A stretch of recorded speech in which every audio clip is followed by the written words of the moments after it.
Already बहुत सारी theories हम कंप्लीट कर चुके हैं। ऑलरेडी मैं बार बार आपको रिवाइज करा चुकी हूँ कि monarchic theory, anarchic theory, Thorndike का जो था concept, then multi factor theory आपने पढ़ा, ग्रुप फैक्टर थ्योरी पढ़ा, टू फैक्टर थ्योरी स्पीयरमैन का पढ़ा, इतना कंसेप्ट क्लियर थे। उसके बाद आपने हॉर्न एंड कैटल का थ्योरी पढ़ा जो कि है फ्लूइड एंड क्रिस्टलाइज थ्योरी, ठीक है। उसके बाद हमने और एक थ्योरी भी मेंशन किया था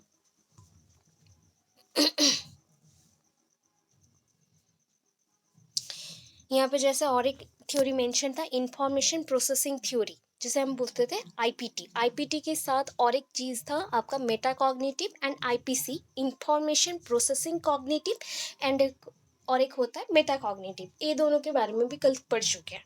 उसके बाद आता है नेक्स्ट, ठीक है, नेक्स्ट थ्योरी में चलेंगे, Jensen's theory of mental functioning. Jensen's theory भी थोड़ा बहुत आई थिंक मैंने करवाया था, अदरवाइज फिर से मैं थोड़ा बहुत आपको बता देती हूँ कि Jensen's theory of mental functioning, Arthur Jensen यहाँ पे जिसने डिस्कवर किया ये थ्योरी को मेंशन किया या फिर इनोवेट किया या फिर इन्वेंशन किया, तो उनका नाम है क्या, अर्थर जेनसन प्रपोज दिस थ्योरी, और अर्थर जेनसन 1969 में उन्होंने किया था, ठीक है। अकॉर्डिंग टू हिम, उनके अकॉर्डिंग और उनके अनुसार, the functioning of one's mind depends upon the type and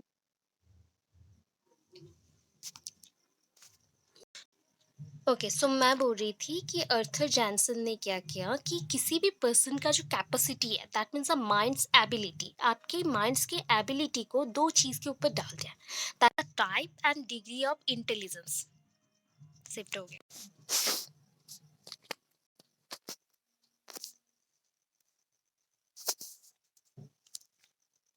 that is the type and degree of intelligence of one one possesses, that is Jensen's plea। Okay, so हम ये theory में आए थे, that is the Jensen's theory of mental functioning.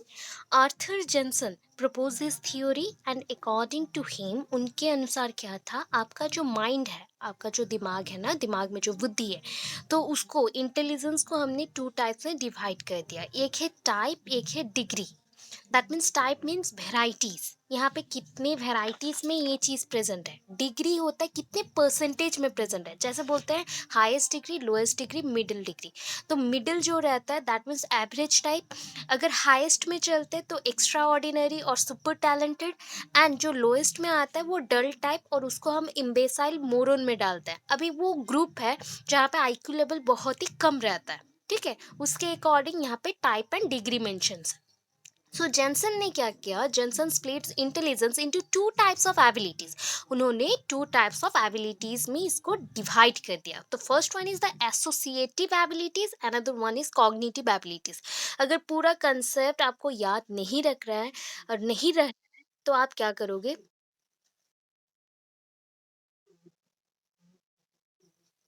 Voice break हो रहा है। Okay okay okay okay,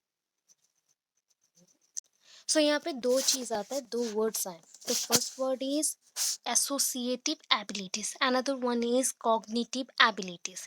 cognitive का हर एक बार मैंने मीनिंग बताया आपको कि कॉग्निटिव मीन्स होता है कोई चीज़ का नॉलेज लेना, ज्ञान लेना, that is the knowledge dependent. कोई चीज़ के बारे में आप जान रहे हो, that is a conceptual knowledge. Conceptual knowledge, concept से conceptual knowledge. Associative means that is, ये होता है कि आप कितना लर्न कर सकते हैं, कितना आइडेंटिफाई कर सकते हैं कोई चीज़ को, डिस्क्रिमिनेट या रिमेंबर कर सकते हैं, अदरवाइज रिप्रोड्यूस कर सकते हैं। दैट मीन्स कभी कभी होता है ना, कंसेप्ट आपको पूरा पता है, आपने एक चीज़ को पढ़ा हुआ है, प्रेजेंटेशन नहीं पता, किसको कैसे लिखना है और कैसे अरेंज करना है, कौन से चीज़ को, कौन सा स्टेटमेंट को आगे रखे, कौन सा स्टेटमेंट को पीछे रखना है, वो पता नहीं चलता।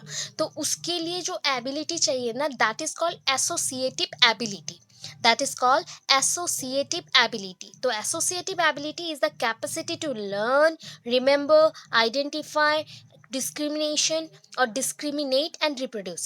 discriminate means separate करना on the basis of different types of characteristics, यहाँ पे पॉजिटिव एंड नेगेटिव में पकड़ सकते हैं सेंटेंसेस में जो पॉजिटिव एंड नेगेटिव थॉट्स रहते हैं ना, उसके अकॉर्डिंग भी डिस्क्रिमिनेशन होता है। आइडेंटिफाई करना कि व्हिच कम्स फर्स्ट, कौन सा चीज़ फर्स्ट में आ रहा है। दैट मीन्स इंट्रोडक्शन पहले लिखना है, बट आप वहाँ पे क्या है कि डेफिनेशन पहले डाल दिए, तो ये रॉन्ग होगा, ऑब्वियस रॉन्ग होगा। इसलिए आइडेंटिफाई करना। सो एसोसिएटिव एबिलिटी से आप इंफॉर्मेशन एंड एक्सपीरियंस को स्टेप वाइज मैनर में करेक्ट सीक्वेंस में एडप्ट कर सकते हो। बट कॉग्निटिव में क्या होगा, कॉग्निटिव में कंसेप्चुअल एबिलिटी, कोई भी चीज को हायर ऑर्डर से सोचना, थिंकिंग करना, that is called thinking, reasoning और एनालिजिंग एंड प्रॉब्लम सॉल्विंग। यहाँ पे भी चार पॉइंट्स आए। थिंकिंग, कोई चीज के बारे में सोचना, आइडिया गेन करना। दैट मीन्स सपोज मैं एक टॉपिक देती हूँ आपको, ठीक है, एक टॉपिक के ऊपर आपको लिखना है, सपोज महात्मा गांधी। अभी महात्मा गांधी के बारे में आपका कंसेप्ट टू वेज से आ सकता है।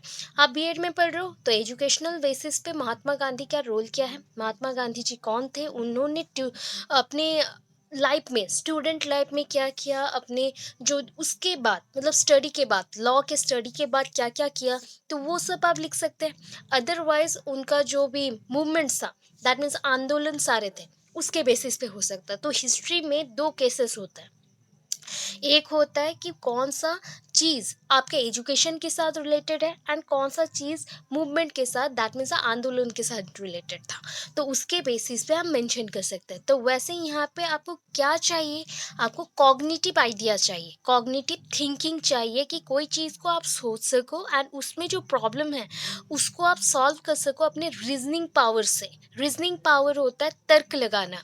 दैट मीन्स आप जितना भी नॉलेज ले रहे हो वो करेक्ट है कि नहीं उसको तोलना।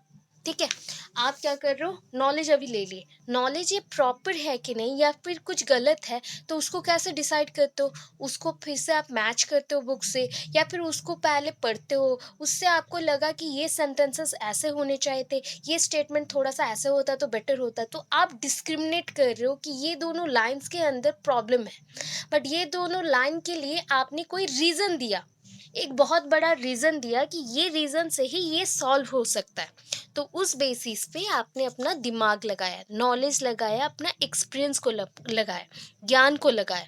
तो इस अकॉर्डिंग ये होता है cognitive ability. So there are two type of abilities according to Jensen, Arthur Jensen. तो अर्थर जेंसन के अकॉर्डिंग अनुसार यहाँ पे दो टाइप के एबिलिटी होते हैं। आपका जो कर्म क्षमता है ना, वो दो प्रकार के हैं। एक होते हैं एसोसिएटिव, जिसके थ्रू आप क्या कर सकते हैं, जो सामान्य ज्ञान रहता है ना, कैसे पढ़ाई करना है, कैसे पढ़ाई को आइडेंटिफाई और चिन्हट करना है, उसके बाद उसको कैसे अलग अलग करना है। जैसे कि आप पहले पढ़ते थे बचपन में science, but science content PCM also, PCM का जो पोर्शन रहता है मीन्स फिजिक्स, उसमें ना कुछ कैलकुलेशंस भी हो जाते थे, तो हम बोलते थे यहाँ पे फिजिक्स के साथ मैथ्स आ गए थोड़े से, यहाँ पे केमिस्ट्री के साथ भी रिएक्शंस आ गए थोड़े से। बट पूरा बायोलॉजी क्या होता था ना, अलग सा रहता था। ठीक है, तो उस बेसिस पे आप क्लास 8 में पढ़े, 8 9 में हमने क्या किया, साइंस को डिवाइड कर दिया। एक हो गया पेपर 1, पेपर 2, मीन्स एक में रहेगा आपका फिजिक्स केमिस्ट्री, एक में रहेगा लाइफ साइंस, ऐसा हो गया। बट उससे पहले क्लास 4 5 में पूरे आपने सामाजिक विज्ञान पढ़ा, मतलब उसमें विज्ञान भी रहेगा, आपके हिस्ट्री पार्ट भी रहेंगे, ज्योग्राफी भी रहेगा, सब कुछ एक मिक्सर जैसा रहता था। उसके बाद ये धीरे धीरे चेंजेस आए। तो दैट मीन्स आप जब भी ज्ञान को यूज़ करते हो तो ज्ञान का भी तरीका होता है कि कौन से ज्ञान को आपने यूज़ किया। अगर आप नॉर्मली कोई चीज़ को पढ़ाई कर रहे हो एंड उसके अंदर से क्या जान रहे हो कि ओनली पढ़ाई करके लाइंस को अलग अलग किए, हेडिंग्स को अलग अलग किए, तो वो हो गया एसोसिएटिव। अगर उसके अंदर जो डेप्थ में थॉट्स हैं, नॉलेज है, उसको गेन कर रहे हो एंड उसको गेन करने के बाद वहाँ पे अगर कुछ प्रॉब्लम है उसे सॉल्व करो, दैट मीन्स ये कॉग्निटिव एबिलिटी है। इतना क्लियर हुआ? क्लियर है?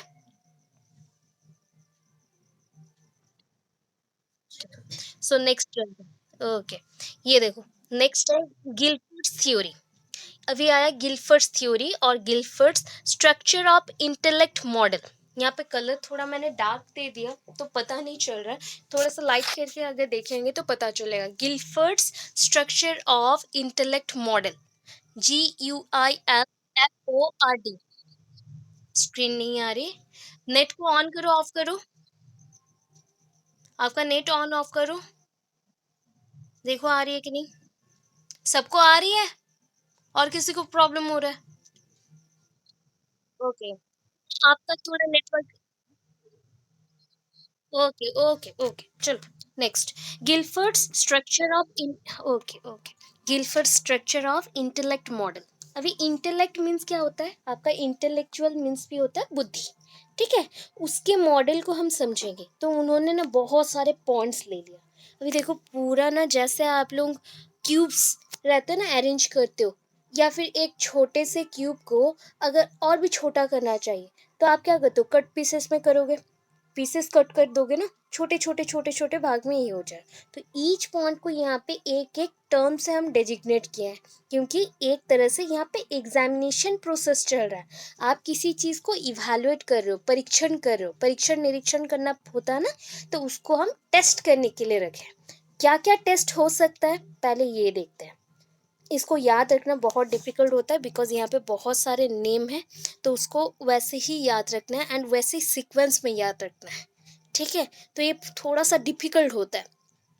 So according to Guilford, every intellectual task can be classified according to its one, content; number two, mental operation involved; and number three, product resulting from the operation. So यहाँ पे Guilford ने क्या बताया, story जैसा याद रखेंगे। सो Guilford ने intellectual बुद्धि का जो काम है ना, बुद्धि का क्रिया जो है, कार्य जो होता है, हो गया। तो उनके कार्य को यहाँ पे तीन भाग में विभक्त किया गया। That means intellectual task can be classified और divided into three parts. Three parts में यहाँ पे हमने डिवाइड कर दिया। First one, that is the content. पहला क्या है? कंटेंट है। नंबर टू में क्या आएगा? Mental operation. And number three में आएगा प्रोडक्ट, दैट मीन्स होता है रिजल्ट।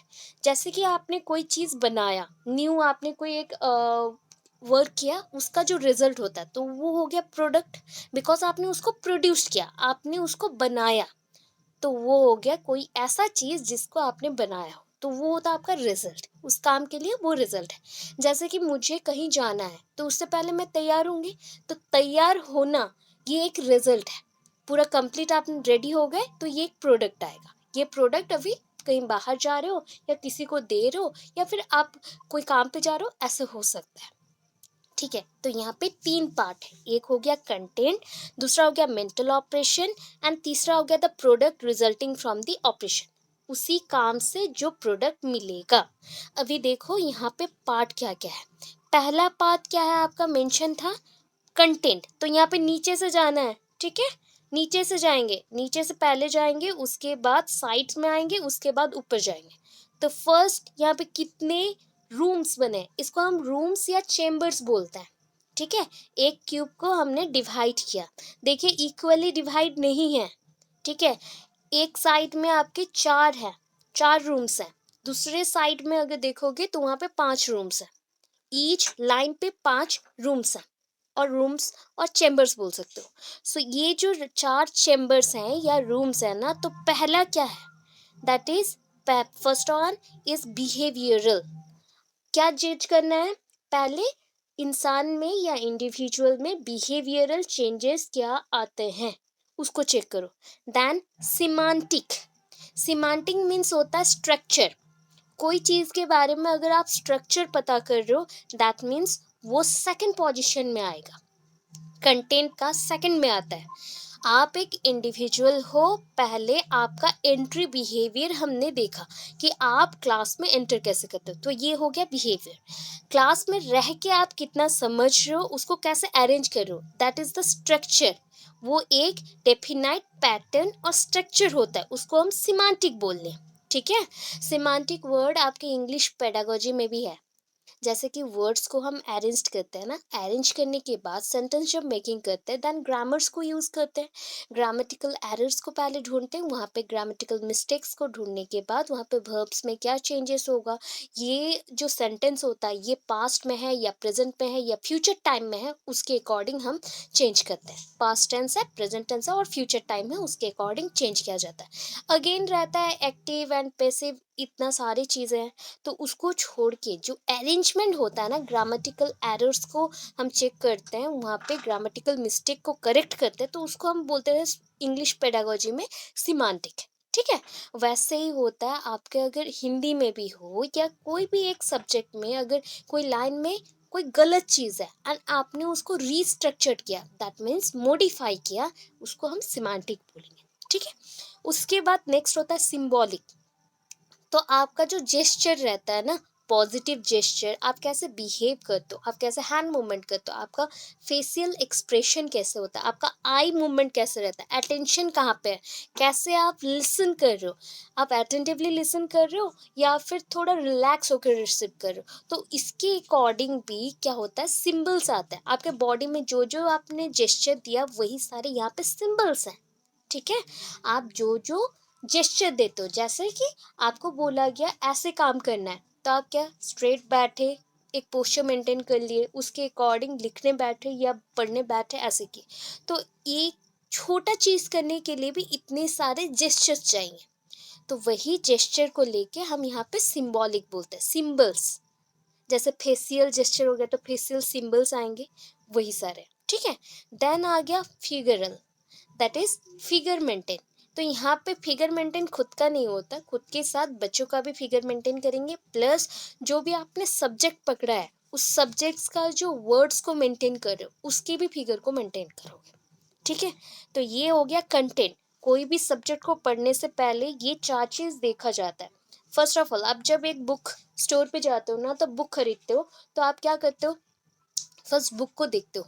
ठीक है, आप बुक को देखोगे, सो बुक को देखना ये आपका बिहेवियरल पॉइंट था, या फर्स्ट चैम्बर में जो प्रेजेंट है वो था। अभी बुक के अंदर कैसा कुछ अरेंज है कि नहीं, बुक का नाम गलत है या सही है, किसने लिखा, राइटर कौन है, इसको अगर देखते हैं तो वो हो गया सिमांटिक। अभी बुक के अंदर कैसे सिंबल्स है, कैसे कलर्स हैं, कौन से लेटर्स में यूज मतलब लिखा गया है, दैट इज उसका कैलीग्राफी क्या है, मतलब कैसे बोल्ड लेटर में है या स्लांटिंग है या सिंपल लिखा गया है, कैसे लिखा गया है, तो उसको अगर चेक करते हैं वो हो गया सिंबॉलिक। फिगरल अगर देखते हैं तो बुक का शेप एंड साइज कैसा है। ठीक है, ये आपको सूट करता है कि नहीं, आपको ये बहुत सारे नॉलेज देता है कि नहीं, उसको चेक करेंगे, तो ये हो गया फिगरल। तो कंटेंट ऐसा ही रहता है, हर एक सब्जेक्ट का भी कंटेंट ऐसा है, हर एक क्वेश्चंस का भी कंटेंट ऐसा ही होता है, आपके भी जो बॉडी कंटेंट्स हैं वो भी वैसे ही हैं। सारी चीज़ों का कंटेंट यही 4 पॉइंट से स्टार्ट होता है, बिहेवियरल, सिमांटिक, सिंबॉलिक, फिगरल। तो बी एस स्क्वायर एफ ठीक है, आपको शॉर्टकट याद रखना है और सीक्वेंस में याद रखना है, इसलिए बोल रही हूँ बी एस स्क्वायर एफ। ठीक है, नेक्स्ट चलते हैं प्रोडक्ट में। अभी प्रोडक्ट में देखते हैं कितना है। देखो प्रोडक्ट में ना 6 है, 1 2 3 4 5 6, 6 चैम्बर्स हैं। ठीक है, 6 चैम्बर्स और 6 रूम्स हैं। फर्स्ट वन, दैट इज अभी ना ऐसे पढ़ना है, जैसे आप क्या करोगे, अगर नीचे से याद रख रहे हो तो एक ही सीक्वेंस से नीचे से याद रखोगे, अगर ऊपर से याद रख रहे हो तो ऊपर से याद रखोगे, जैसे आपको अच्छा लगे वैसा, बट सीक्वेंस गलत नहीं होना चाहिए। ठीक है, अगर हम लोग यूनिट से जाते हैं तो यूनिट्स में क्या होता है, इकाई, दैट मीन्स कोई एक छोटे छोटे एलिमेंट्स को पकड़ लो, कोई भी काम कर रहे हो तो छोटे स्टेप से ही आप स्टार्ट कर दो, that is the first unit. First unit, आप बेसिकली एक घर का भी छोटा सा काम करोगे ना, तो फर्स्ट ऑफ ऑल जैसे मुझे ना कोई काम क्या करना है, घर को क्लीन करना है, तो क्लीन करने के लिए जो जो चीज़ें चाहिए उसको कलेक्ट करते हैं, तो ये हो गया जो छोटे छोटे चीज़ों को मैंने कलेक्ट किया, दैट इज यूनिट्स। अभी यूनिट्स के बाद जितनी चीज़ें हमने यूज़ किया उसको डिफरेंट क्लासेस में अरेंज कर दो। ठीक है, तो वो हो गया क्लासेस, क्योंकि हम जैसे यहाँ पे ना वेरियस टाइप्स के स्टूडेंट्स हैं। ठीक है, यहाँ पे सारे बच्चों का नीड्स भी अलग है, कुछ बच्चे हैं बहुत फास्ट रिसीव करे, कुछ बच्चे हैं बहुत स्लो रिसीव करे, कुछ बच्चे एवरेज टाइप के हैं। अभी हम अगर क्लासेस में इसको डिवाइड, आप लोगों का यूनिट फैक्टर क्या है पता है, या यूनिट एलिमेंट जिसके बेसिस पे आप लोग सारे इक्वल हैं, दैट इज सब्जेक्ट्स।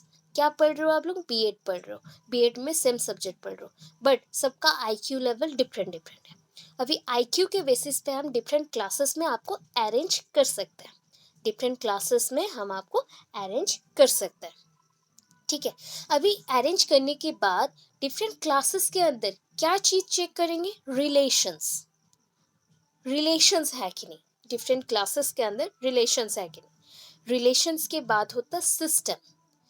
अच्छा, एक सिस्टम ये है कि बच्चों को एक साथ पढ़ाना है, एंड जिनका आईक्यू लेवल बहुत ही हाई है उनको वन टाइम पढ़ा दो एंड छोड़ दो, वो खुद से रिवाइज करेंगे, वो खुद से जनरेट करेंगे न्यू आइडियाज़ को एंड उसको एक्सप्लोर करते जाएंगे।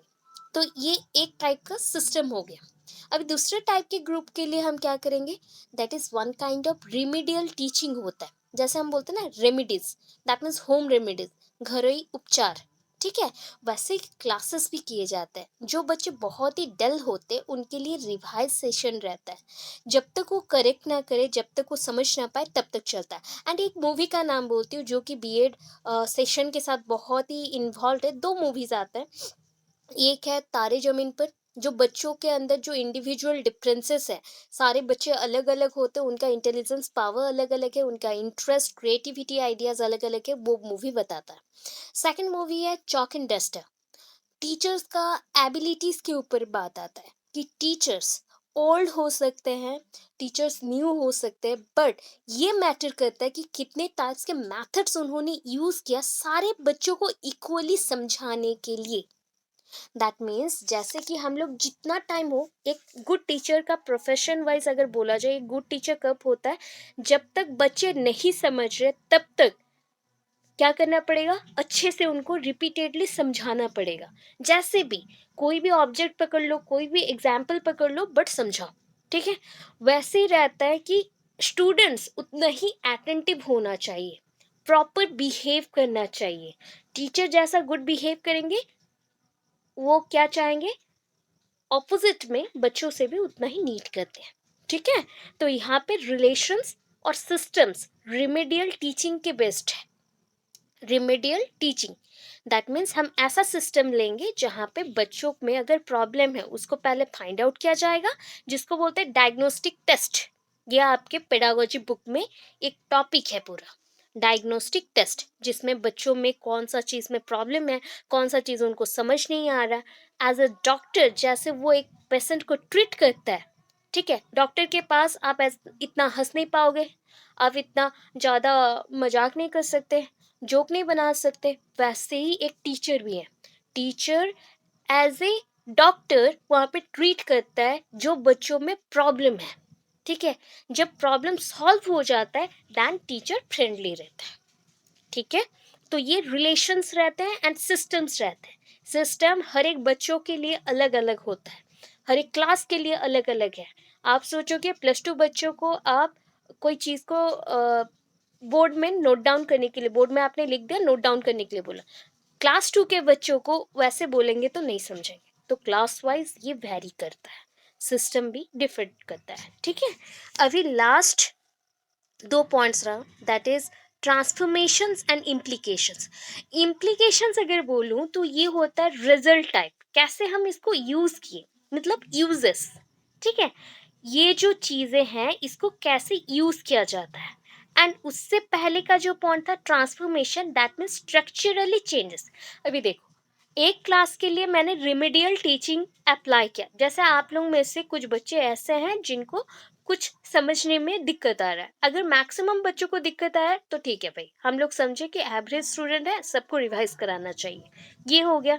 अगर आप में से कुछ बच्चे जो समझ बिल्कुल नहीं पा रहे, या फिर उनको वर्ड इश्यूज है, या फिर उनको याद रखने में प्रॉब्लम हो रहा है, तो उनके लिए क्या किया जाएगा कि उनको सेपरेट क्लास में डाला जाएगा एंड वहाँ पे रिपीटेडली उनको प्रैक्टिस करने के लिए बोला जाएगा जब तक वो करेक्शन करना ले।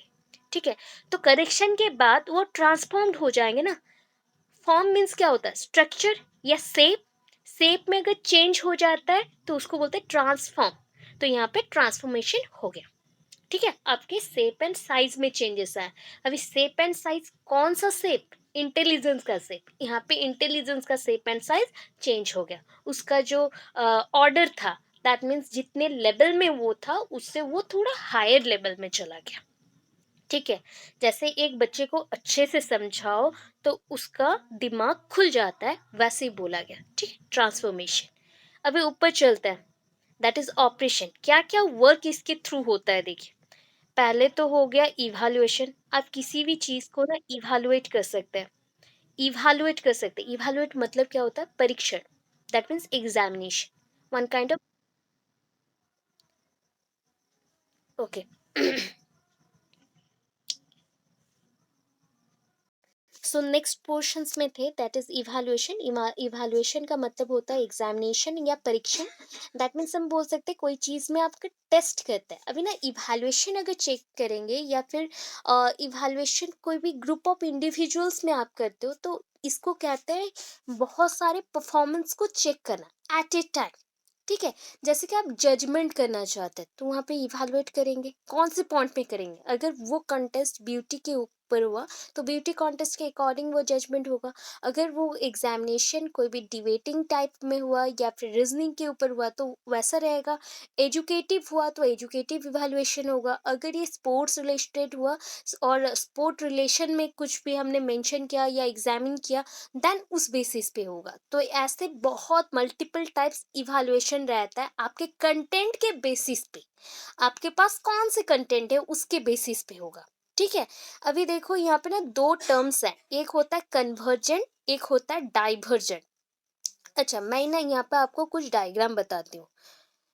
एक चीज है, सपोज एक छोटा सा पॉइंट है, तो यहाँ पे ना मल्टीपल मैंने एरो मार्क्स बनाए, मल्टीपल एरो मार्क्स बना दिए यहाँ पे। सो क्या हुआ, ये डायग्राम एक तरह का है और एक डायग्राम है जहाँ पे एक पॉइंट से सारा एरो मार्क आउट हो रहा है, निकल रहा है। ठीक है। दो ऑपोजिट टाइप्स के डायग्राम मैंने बनाए। एक में है सारा एरो मार्क्स इनसाइड को आ रहा है, ठीक है, और एक को है सेंटर से सारा एरो मार्क बाहर जा रहा है, जस्ट लाइक रिफ्लेक्शन। सन से जैसे रेडिएट आउट होता है उसका रिफ्लेक्शन, उसके जो किरण रहते हैं वो कैसे ऐसे चारों तरफ बिखरे हुए रहते हैं, वैसे टाइप। ठीक है। तो कन्वर्जेंट होता है जहाँ पे सारे जो आपके इंटेलिजेंस एबिलिटीज है ना, एक पॉइंट पे आके मिक्स हो जाएंगे, एक पॉइंट पे मिक्स होंगे, देन ये हो गया कन्वर्जेंट। डाइवर्जेंट क्या होता है, यहाँ पे वेराइटीज ऑफ चीज रहेगा। दैट मीन्स आपके इंटेलिजेंस पावर का ये एक ही सेंटर है। आपने बहुत सारे एक्सपीरियंस रखे हैं, मल्टीपल ईयर से आपने बहुत वर्क किया है, तो आपके पास एबिलिटीज बहुत सारा है। बट डेफिनाइट वर्क आने पे, डेफिनाइट जब जरूरत पड़ेगा ना, वर्क होगा, जरूरत पड़ेगा, तभी हम उसी इंटेलिजेंस को यूज करेंगे जो एबिलिटी उस वर्क के साथ फ्लेक्सिबल है या फिर उस टाइम पे चाहिए। जैसे कि मेरे पास अभी बहुत सारे एबिलिटीज है, कुकिंग का है, सिंगिंग का है, ड्राइंग का है, ये सब कुछ है। ठीक है। अभी जहाँ पे मुझे जाना है वहाँ का वर्क मैं देखूंगी कि मुझे कौन से एरिया में फिट होना है। मुझे सिंगिंग के एरिया पे जाना है या डांसिंग में जाना है या मॉडलिंग में जाना है या फिर एजुकेशन पे जाना है। जहाँ जाना है उस टाइप के एबिलिटीज को मैं चूज करूंगी। यहाँ पे जैसे ये एजुकेशन वाला हो गया तो एजुकेशनल एरिया में जाएगा। अगर ये एबिलिटी आपको कहीं ड्राइंग कंपटीशन में यूज करना है तो ये ड्राइंग वाला हो गया। यहाँ पे सिंगिंग वाला हो गया, ये डांसिंग वाला, ये आपके अदर कोई फंक्शन के लिए। तो एक पॉइंट से बाहर की तरफ जा रहा है, डेविएट आउट हो रहा है या फिर रिफ्लेक्टेड हो रहा है, देन वो हो जाएगा आपका डाइवर्जेंट। कन्वर्जेंट में क्या होता है, सारा जितना भी एबिलिटीज होता है ना, आपका एक टाइम आता है सब जैसे बहुत लगता है बहुत हैवी हो गया, सारा एबिलिटीज एक साथ मिल जाता है। जैसे कि ये चीज होता है in the period of childhood और near the teenage. Teenage, because teenage में आप सोच नहीं पाते हो, आपका नॉलेज डेवलपमेंट होते होते भी क्या होता है, अप डाउन चलते रहता है। तो इस अप डाउन में ये एबिलिटीज सारे एक पॉइंट पे मिक्स हो जाता है, एंड उसके बाद जब एक्सपीरियंस आता है अगेन वो एबिलिटीज डिफरेंट वेज में वर्क होता है या फिर आप यूज कर सकते हो। क्लियर हुआ, इतना क्लियर हुआ।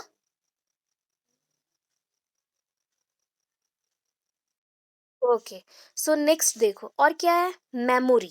मेमोरी तो जानते हैं हम लोग, कोई चीज को याद रखना, दैट मीन्स मेमोराइज करना। रिकॉल एंड रिकॉग्निशन, सिंपली अगर कहीं पे मेंशन होता है ना, कुछ कुछ क्वेश्चन में मेंशन होता है कि जैसे मेमोरी हो गया तो मेमोरी के साथ कौन से पेयर ऑफ वर्ड्स मैच होते हैं, तो that is called recall and recognition. चीजों को पहचानना एंड याद रखना, पहचानना और याद रखना, ये दो चीज़ को हम करते हैं मेमोरी में। एंड लास्ट में कॉग्निशन, दैट मीन्स नॉलेज लेना। कॉग्निशन मीन्स नॉलेज लेना। तो इतने सारे पॉइंट्स हैं, इतने सारे पॉइंट्स को आपको याद रखना है, ठीक है। इतने सारे पॉइंट्स को आपको याद रखना है। तो डायग्रामेटिक वाइज आप याद रखोगे तो फटाफट होगा। यहाँ पे 2 लाइंस लिख देना है एंड उसके बाद आपको छोड़ देना है, ठीक है। सो ये पॉइंट हो गए, जैसे कि यहाँ पे किसने डिस्कवर किया एंड इसमें कौन से 3 पॉइंट्स हैं। 3 पॉइंट्स लिखने के बाद डायरेक्टली आप डायग्राम्स दे सकते हैं, डायग्राम्स में हो जाएगा। अभी नेक्स्ट में चलते हैं हम। नेक्स्ट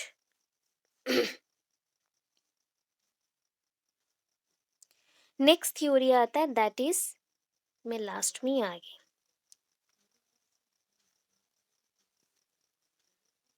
अच्छा, नेक्स्ट थ्योरी है आपका ये, कहाँ पे आ जा रही हूँ, लास्ट में ही पहुंच जा रही हूँ मैं। Vernon's hierarchical theory. Vernon's hierarchical theory. Intelligence can be described as comprising abilities at varying level of, क्या हो रहा है,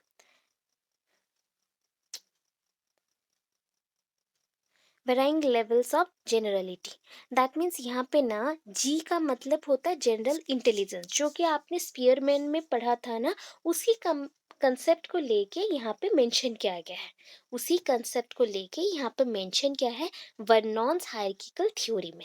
सो वर्नॉन हायरार्किकल थ्योरी और हायरार्किकल थ्योरी में क्या मेंशन है, जी। जी मीन्स होता है जनरल इंटेलिजेंस। अभी हाईएस्ट लेवल में क्या रहेगा, जी, जो कि नॉर्मली स्पीयरमैन के जो 2 फैक्टर्स थ्योरी थे, जी प्लस S1 प्लस, आप और एक क्या पढ़े थे, जी प्लस S2। तो जी कॉमन फैक्टर है, जनरल एबिलिटी है, एस आपका स्पेसिफिक एबिलिटी है या फिर स्पेशल एबिलिटी है, ठीक है। तो यहाँ पे जी हो गया general intelligence, general idea, general ability. तो ये सारे हो गए जी में आएंगे। अभी जी में हम नेक्स्ट लेवल को क्या करेंगे, the next level major group factors such as verbal numerical education. आप लोग BED पढ़े हैं ना, that is bachelor education, bachelor degree of education आप लोग बोलते हो। तो यहाँ पे देखो क्या है, BED है, verbal numerical education. Verbal numerical education, अभी क्या हो गया, वर्बल मीन्स शाब्दिक, शाब्दिक अंक संबंधित शिक्षण, शाब्दिक अंक संबंधित शिक्षण, ठीक है। एंड और एक क्या है, KM। अभी किलोमीटर्स तो ये नहीं आएगा, किलोमीटर्स को छोड़ के ये पॉइंट को हमने शॉर्टकट में लिखा, किलोमीटर्स के अकॉर्डिंग जैसे होता है ना, वहाँ पे कैपिटल के रहता है, तो यहाँ पे कैपिटल के नहीं, स्मॉल के एंड M है। तो यहाँ पे एबिलिटीज के ऊपर आता है practical, mechanical, special, physical. Practical, mechanical, special, physical. अच्छा, एक एक चीज को समझाते हैं। तो आपने पहले भी पढ़ा था स्पीयरमैन का जो कंसेप्ट था ना, स्पीयरमैन का कंसेप्ट से कंसेप्ट के बाद और एक कंसेप्ट आपने पढ़ा था, that is group factor theory, जहाँ पे क्या थे, 9 फैक्टर्स थे, इंपॉर्टेंट 9 फैक्टर्स थे, थर्स्टोन के फैक्टर्स। एंड उसमें ये सारे थे, verbal association theory, fluency, word fluency theory, then numerical, induction, deduction, problem solving, spatial, ये सारे पॉइंट्स आपने वहाँ पे पढ़ा था, ठीक है। तो वैसे ही पॉइंट्स यहाँ पे मेंशन्ड है, प्रैक्टिकल, मैकेनिकल, स्पेशल, फिजिकल। अब स्पेशल होता है कोई भी चीज़ के आकार को, शेप को, दैट मीन्स आकार और आकृति, और उसके जो साइजेस रहते हैं, छोटा या बड़ा होगा, उसके ऊपर होता है। अभी फिजिकल मीन्स वही आकार के ऊपर आएगा, शरीर के ऊपर आएगा, ठीक है। मैकेनिकल, प्रैक्टिकल, प्रैक्टिकल होता है जहाँ पे उसको आप जेन्युइन सा अपने लाइफ में यूज़ कर सके, या नेचुरल वे में यूज़ कर सके, या उसको व्यवहार कर सके, ऐसा होता है। मैकेनिकल, जिसमें आपने फोर्स लगाया, एनर्जी लगाया, तो उसके अकॉर्डिंग एबिलिटी। अभी जो K&M लिखा गया है ना, शॉर्टकट वे में बोलूँ, K मीन्स होता है kinesthetic, kinesthetic mental ability, kinesthetic mental ability. अभी काइनेस्थेटिक होता क्या है? काइनेस्थेटिक मीन्स वही, स्पेशियल का मतलब जो है वही है, स्पेशियल फिजिकल। दैट मीन्स कोई भी एक वस्तु को आप छू के देख सकते हो, उसके आकार को समझ सकते हो, उसके जो special special weight and length के ऊपर आप वर्क कर रहे हो उसको समझ सकते हो। तो K M that is a kinesthetic mechanical ability. ठीक है, अभी दो पॉइंट तो हो गया। फर्स्ट जी हो गया, that is G means general intelligence. Number two में आ गया नेक्स्ट लेवल, दैट इज इसमें तो चार पॉइंट्स थे, तो चार पॉइंट्स के साथ और भी तीन पॉइंट्स थे, that is verbal numerical educational, B.Ed. B.Ed को छोड़ दीजिए, अभी वीईडी को पकड़िए, वर्बल न्यूमेरिकल एजुकेशनल। और एक क्या आया? Practical mechanical special physical. तो यहाँ पे टोटल हो गए सात। भी एन ई, दैट इज यहाँ पे हमने वर्बल न्यूमेरिकल को एक साथ पकड़ा एंड एजुकेशनल के लिए ईडी लिया। Verbal numerical educational, practical mechanical special physical, हो गया, टोटल हो गया सेवन। उसके नेक्स्ट लेवल में क्या है? Minor group, major group, minor group. Okay ठीक है, कोई प्रॉब्लम नहीं। अगेन थोड़ा भी नहीं आ रहा, वॉइस थोड़ा भी नहीं आ रहा।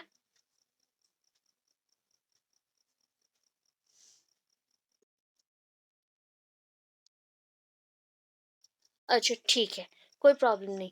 एक काम करते हैं, इस कंसेप्ट को ना कल सुबह अगेन कंप्लीट करेंगे, ठीक है? इस कंसेप्ट को मैं यहाँ तक ही करूँगी, सुबह करेंगे। अच्छा, एक चीज़ है, कल मैं अगर थोड़ा जल्दी क्लास रखूँ तो आप लोग प्रेज़ेंट रहेंगे? कल थोड़ा जल्दी क्लास होगा, बिकॉज़ मुझे कहीं जाना है। अच्छा, सुनाई नहीं दे रहा है। Okay, okay, okay. Multiple theory, तो यहाँ पे मैंने मेंशन किया, according to Vernon's there are various types of levels of intelligence. Intelligence की कुछ लेवल्स हैं, just like highest level, the next level and then उसके next level and last bottom level. तो यहाँ पे मैं ऐसे कर सकती हूँ, डायग्राम वाइज अगर मेंशन करती हूँ कि यहाँ कैसे करेंगे, तो ऐसा आप डायग्राम कर सकते हो, ठीक है, ट्राइंगल जैसा। तो यहाँ पे ट्राइंगल में आप इसको चार पार्ट में डिवाइड कर दो equally. So one, two, three, four, ऐसे। So first one, second, third and fourth. Fourth one is a bottom layer, ये सबसे नीचे, निचला हिस्सा है या फिर नीचे रहेगा, ठीक है? प्लीज अनम्यूट कर लीजिए।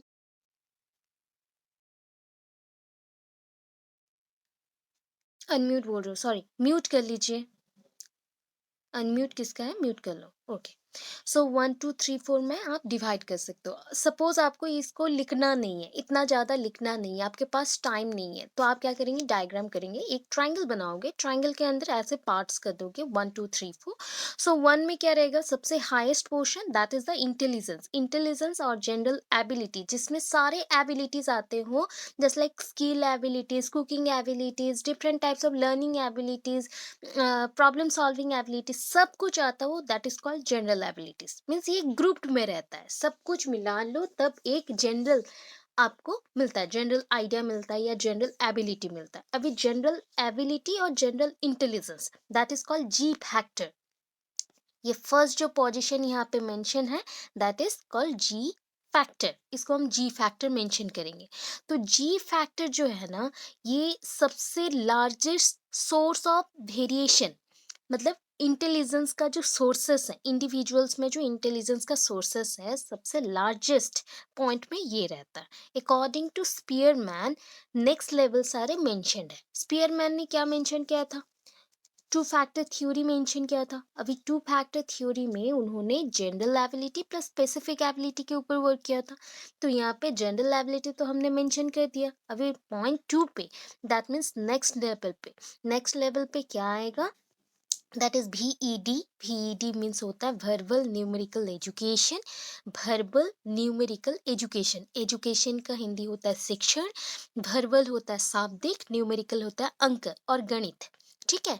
Verbal numerical education, VED, not VED, यहाँ पे VED आ गया, ठीक है? उसके बाद आता है एंड, देखो यहाँ पे तीन पॉइंट्स आ गए, वर्बल है, न्यूमेरिकल है एंड एजुकेशनल है, तो थ्री पॉइंट्स। उसके बाद अगेन फोर पॉइंट्स हैं, practical, mechanical, spatial, physical. Practical, mechanical, spatial and physical.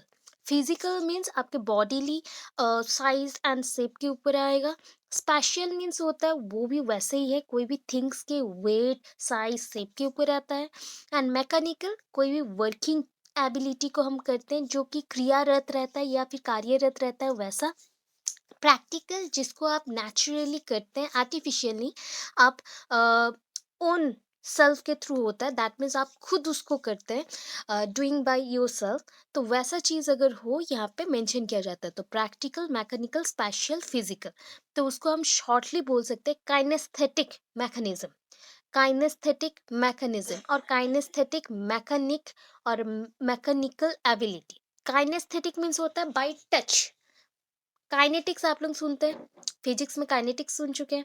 Kinetics हमारा कोई भी चीज़ को अगर करना रहता है वहाँ पे एनर्जी नीड होता है। एक अ, अगर कोई भी वस्तु को, दैट मीन्स ऑब्जेक्ट को भी मूव करवाना रहता है ना, ट्रांसपोर्ट करना रहता है एक एरिया टू अनदर एरिया, तब भी हमें फोर्स चाहिए और आउटसाइड से आपको फोर्स एग्जर्ट करना पड़ता है, मतलब फोर्स लगाना पड़ता है, शक्ति लगाना पड़ता है, तो एनर्जी देना पड़ता है। तो उस अकॉर्डिंग यहाँ पे काइनेस्थेटिक है, मीन्स बाय टच जो जो चीज़ें होंगी, बाय वर्क होंगी, जो भी आप खुद करोगे वो सारे आएंगे। मैकेनिकल वही आ गया, काम करना या फिर मशीन जैसा वर्क जैसे करता है ना, हमेशा वर्क करना, वैसे ही वर्क सारे। तो ये एबिलिटीज रहता है। तो नंबर 2 में दो टाइप का है, verbal, numerical, educational. Practical, mechanical, special, physical उसके सेकंड हाफ में है, मीन्स सेकंड पॉइंट के दो पार्ट्स के अंदर सेकंड हाफ में है। अभी थर्ड में देखो, the next level minor group factors. यहाँ पे ना नेक्स्ट लेवल को हमने दो फैक्टर में डिवाइड कर दिया, तो इक्वली आप इसको डिवाइड कर सकते हैं। इधर आ गया आपका माइनर, इधर आ गया आपका मेजर। ठीक है, minor and major group factor. वहाँ पे मेंशन नहीं करना है कि माइनर ग्रुप फैक्टर्स में और क्या आएगा, मेजर ग्रुप फैक्टर्स में क्या आएगा। इसमें एक्चुअली आना चाहिए फाइन एंड ग्रॉस।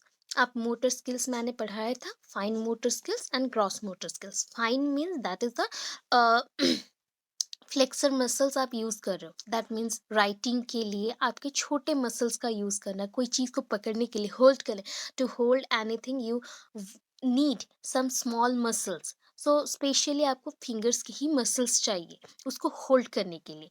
बट आपको अगर मेजर ग्रुप ऑफ फैक्टर्स में डाला जाए ना, तो वहाँ पे बड़े बड़े जो पार्ट्स हैं बॉडी के, जैसे कि हो गए हैंड्स, लिम्स, दैट मीन्स आपके लेग पोर्शन, ये सारे जो मूव कर रहे हैं वो डिफरेंट फंक्शंस कैरी करते हैं, तो उसके ऊपर आता है। अभी बॉटम लेवल में क्या आता है, बॉटम लेवल में मेंशन ये करना है कि ये अगर जनरल है, ये स्पेसिफिक, मतलब आपको मूव कहाँ से कहाँ तक करना है, G to S, सामान्य ज्ञान से एक निर्धारित ज्ञान, एक ठोस ज्ञान की तरफ चलना है। तो जी जनरल एबिलिटी से स्पेसिफिक की तरफ चलना है। तो स्पेसिफिक फैक्टर भी किसने मेंशन किया था, स्पीयरमैन ने। जनरल एबिलिटी भी किसने मेंशन किया था, स्पीयरमैन में। According to Spearman two factor theory, according to Spearman two factor theory आप मेंशन करेंगे। स्पीयरमैन टू फैक्टर थ्योरी क्या था, एक था जी और एक था एस। सो एस के according X, sorry S variable होता है, एस वेरी कर सकता है according to abilities, but general ability fixed रहता है। General intelligence, general ability fixed रहता है। आपका एस वेरिएबल है, that means various types of language हो सकता है, वेरियस टाइप्स ऑफ वर्किंग्स हो सकता है, या फिर वर्किंग एबिलिटीज हो सकता है, या फिर आप कोई चीज़ को सीख रहे हो, लर्निंग कैपेसिटी, उसके ऊपर भी हो सकता है। इतना क्लियर है, यस और नो, फटाफट बोलिए। ओके। ओके ओके ओके, चलो नेक्स्ट चलते हैं हम लोग।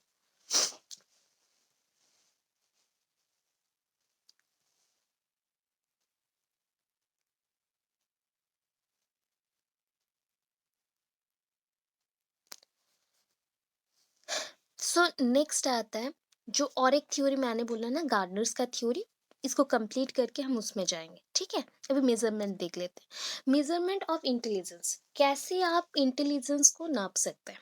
ठीक है, मेजर कैसे कर सकते हैं हम उसको, जैसे वेट को आप नाप सकते हो, आप हाइट को नाप सकते हो, मेजर कर सकते हो। मेजरमेंट ऑफ हाइट और मेजरमेंट ऑफ वेट एक फिक्स्ड, उसके लिए यूनिट्स रहता है, जैसे लाइक किलोग्राम, ग्राम, मिलीग्राम, ऐसे रहता है ना। वेट के लिए, वैसे ही आपके जैसे रोड्स मेजर करना हो तो वो किलोमीटर्स, माइल्स ऐसे आप लोग करते हो, मीटर्स ऐसे में करते हैं, तो इसके भी टेस्ट होते हैं, बट इसके कोई यूनिट्स नहीं है, ओनली इसके टेस्ट होता है। तो वेरियस टाइप्स ऑफ टेस्ट है जिसके थ्रू आप इंटेलिजेंस को मेजर कर सकते हो। तो यहाँ पे ना बहुत सारे टेस्ट के बारे में हम लोग पढ़ेंगे। तो फर्स्ट टेस्ट आता है that is the individual verbal test. First कौन सा टेस्ट है? Individual verbal test.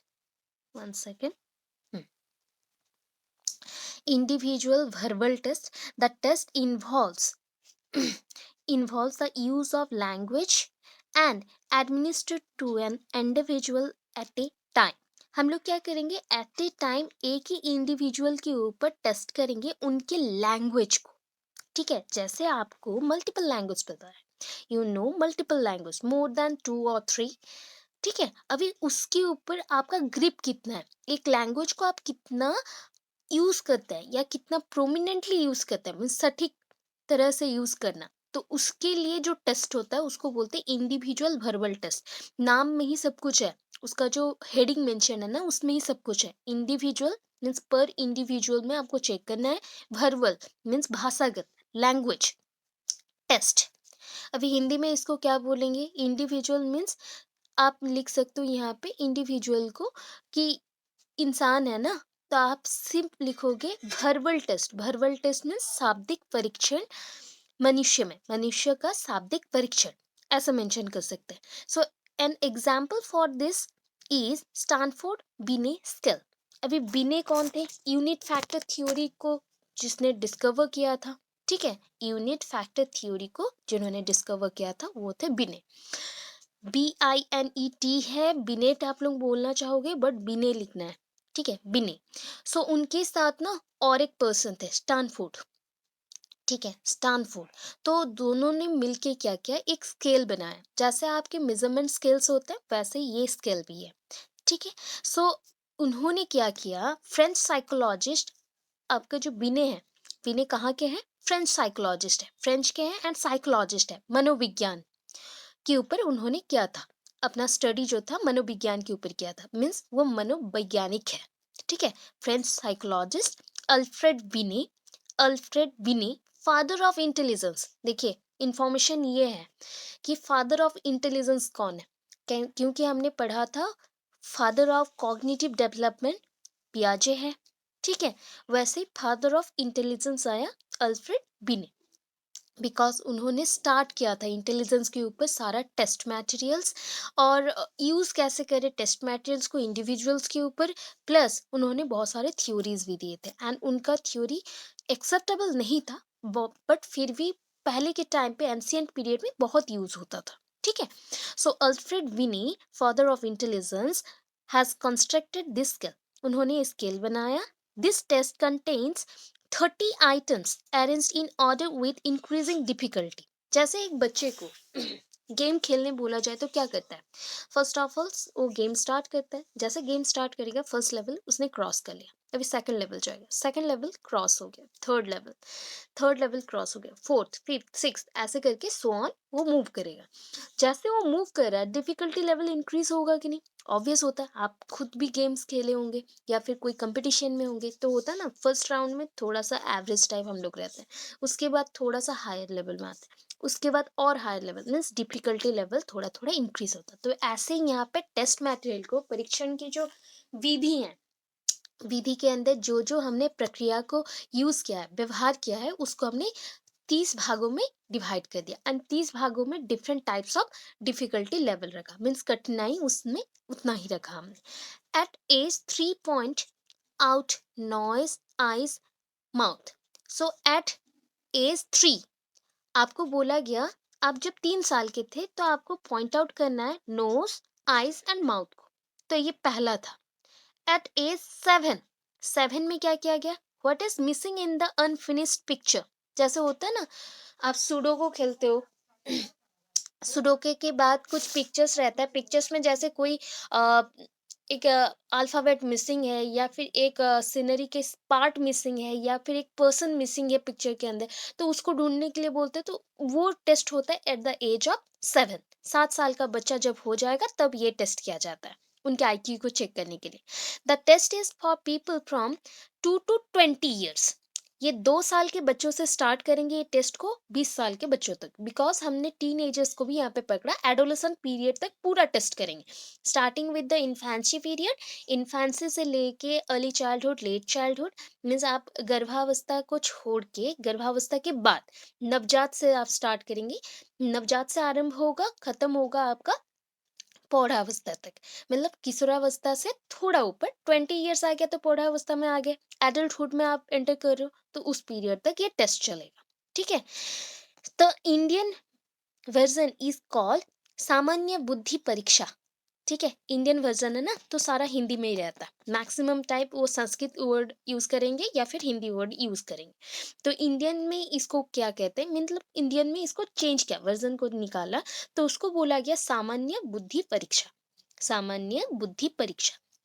The scores are calculated, use to calculate IQ. जो स्कोर्स मिलता है आपको उसके अकॉर्डिंग आईक्यू कैलकुलेट होता है। इवन आप अगर क्रोम में सर्च करोगे ना आईक्यू टेस्ट के लिए, आपको ना मैक्सिमम फर्स्ट तो एज पूछेगा, नेम एज, देन आपका हाइट कितना है पूछेगा, आपका वेट कितना है पूछेगा, ये मिनिमम क्वेश्चंस रहते हैं। उसके बाद ना कुछ कुछ पिक्चर्स देगा या फिर बाईसाइकिल्स के पार्ट्स देंगे, बॉडी पार्ट्स देंगे, ये सब अरेंज करना रहता है। अल्फ़ाबेट मिसिंग है उसको अरेंज करना रहता है, एंड वहाँ पे स्कोर्स भी देता है।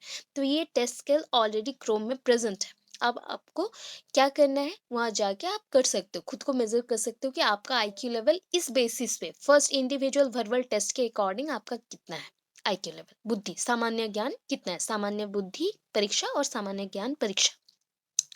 अभी नेक्स्ट चलते हैं, इंडिविजुअल परफॉर्मेंस टेस्ट। वो क्या था, इंडिविजुअल वर्बल टेस्ट, मतलब शाब्दिक परीक्षा, लैंग्वेज के ऊपर था, भाषागत परीक्षा। यहाँ पे आपके परफॉर्मेंस, मतलब आपका एबिलिटी क्या है वो चेक करें हम लोग। आपको क्या करेंगे, कुछ कुछ टेस्ट मटेरियल देंगे, यहाँ पे भी वर्बल स्किल्स हैं, यहाँ पे भी आपको टेस्ट मटेरियल्स दिया जाएगा, जनरल आइडियाज के ऊपर, स्पेसिफिक आइडियाज के ऊपर आएगा। मतलब आपको सामान्य ज्ञान से फिर से निर्दिष्ट ज्ञान तक जाना है। तो यहाँ पे थोड़ा सा वर्बल प्लस परफॉर्मेंस स्किल्स को एक साथ लाना है। तो इसको किसने डिस्कवर किया, देखिए मेंशन क्या है, वेक्सलर, या फिर बोल सकते हैं आप वेक्लर। एस प्रोनाउंस करिए, बेटर रहेगा, बिकॉज आपको लिखने में नहीं तो प्रॉब्लम आएगी। Wechsler, Wechsler Bellevue, Bellevue, sorry Bellevue. ठीक है, सो ये थोड़ा सा नाम डिफिकल्ट है, Wechsler Bellevue. So Wechsler Bellevue intelligence test, commonly इसको उनके नाम के अकॉर्डिंग मेंशन किया गया है WISC, WISC। ठीक है, वेक्सलर इंटेलिजेंस स्केल फॉर चिल्ड्रन, ये बच्चों के लिए यूज किया जाता है, और एक होता है एडल्ट के लिए। सो वेक्सलर एडल्ट इंटेलिजेंस स्केल, दो टाइप के स्केल हैं, मतलब इसके दो टाइप्स हैं और वर्जन्स हैं। सो यहाँ पे वेराइटीज बोल सकते हैं, टाइप्स बोल सकते हैं कि ये जो टेस्ट मटेरियल है इंडिविजुअल परफॉर्मेंस टेस्ट, आपके व्यक्तिगत, इंडिविजुअल मीन्स एक पर्सन का इंडिविजुअल देखेंगे तो व्यक्तिगत हो गया, व्यक्तिगत आपका जो एबिलिटी है, दैट मीन्स आपका जो ज्ञान है उसको हम देख रहे हैं, तो उसको बोलते हैं सम्यक ज्ञान, सम्यक ज्ञान।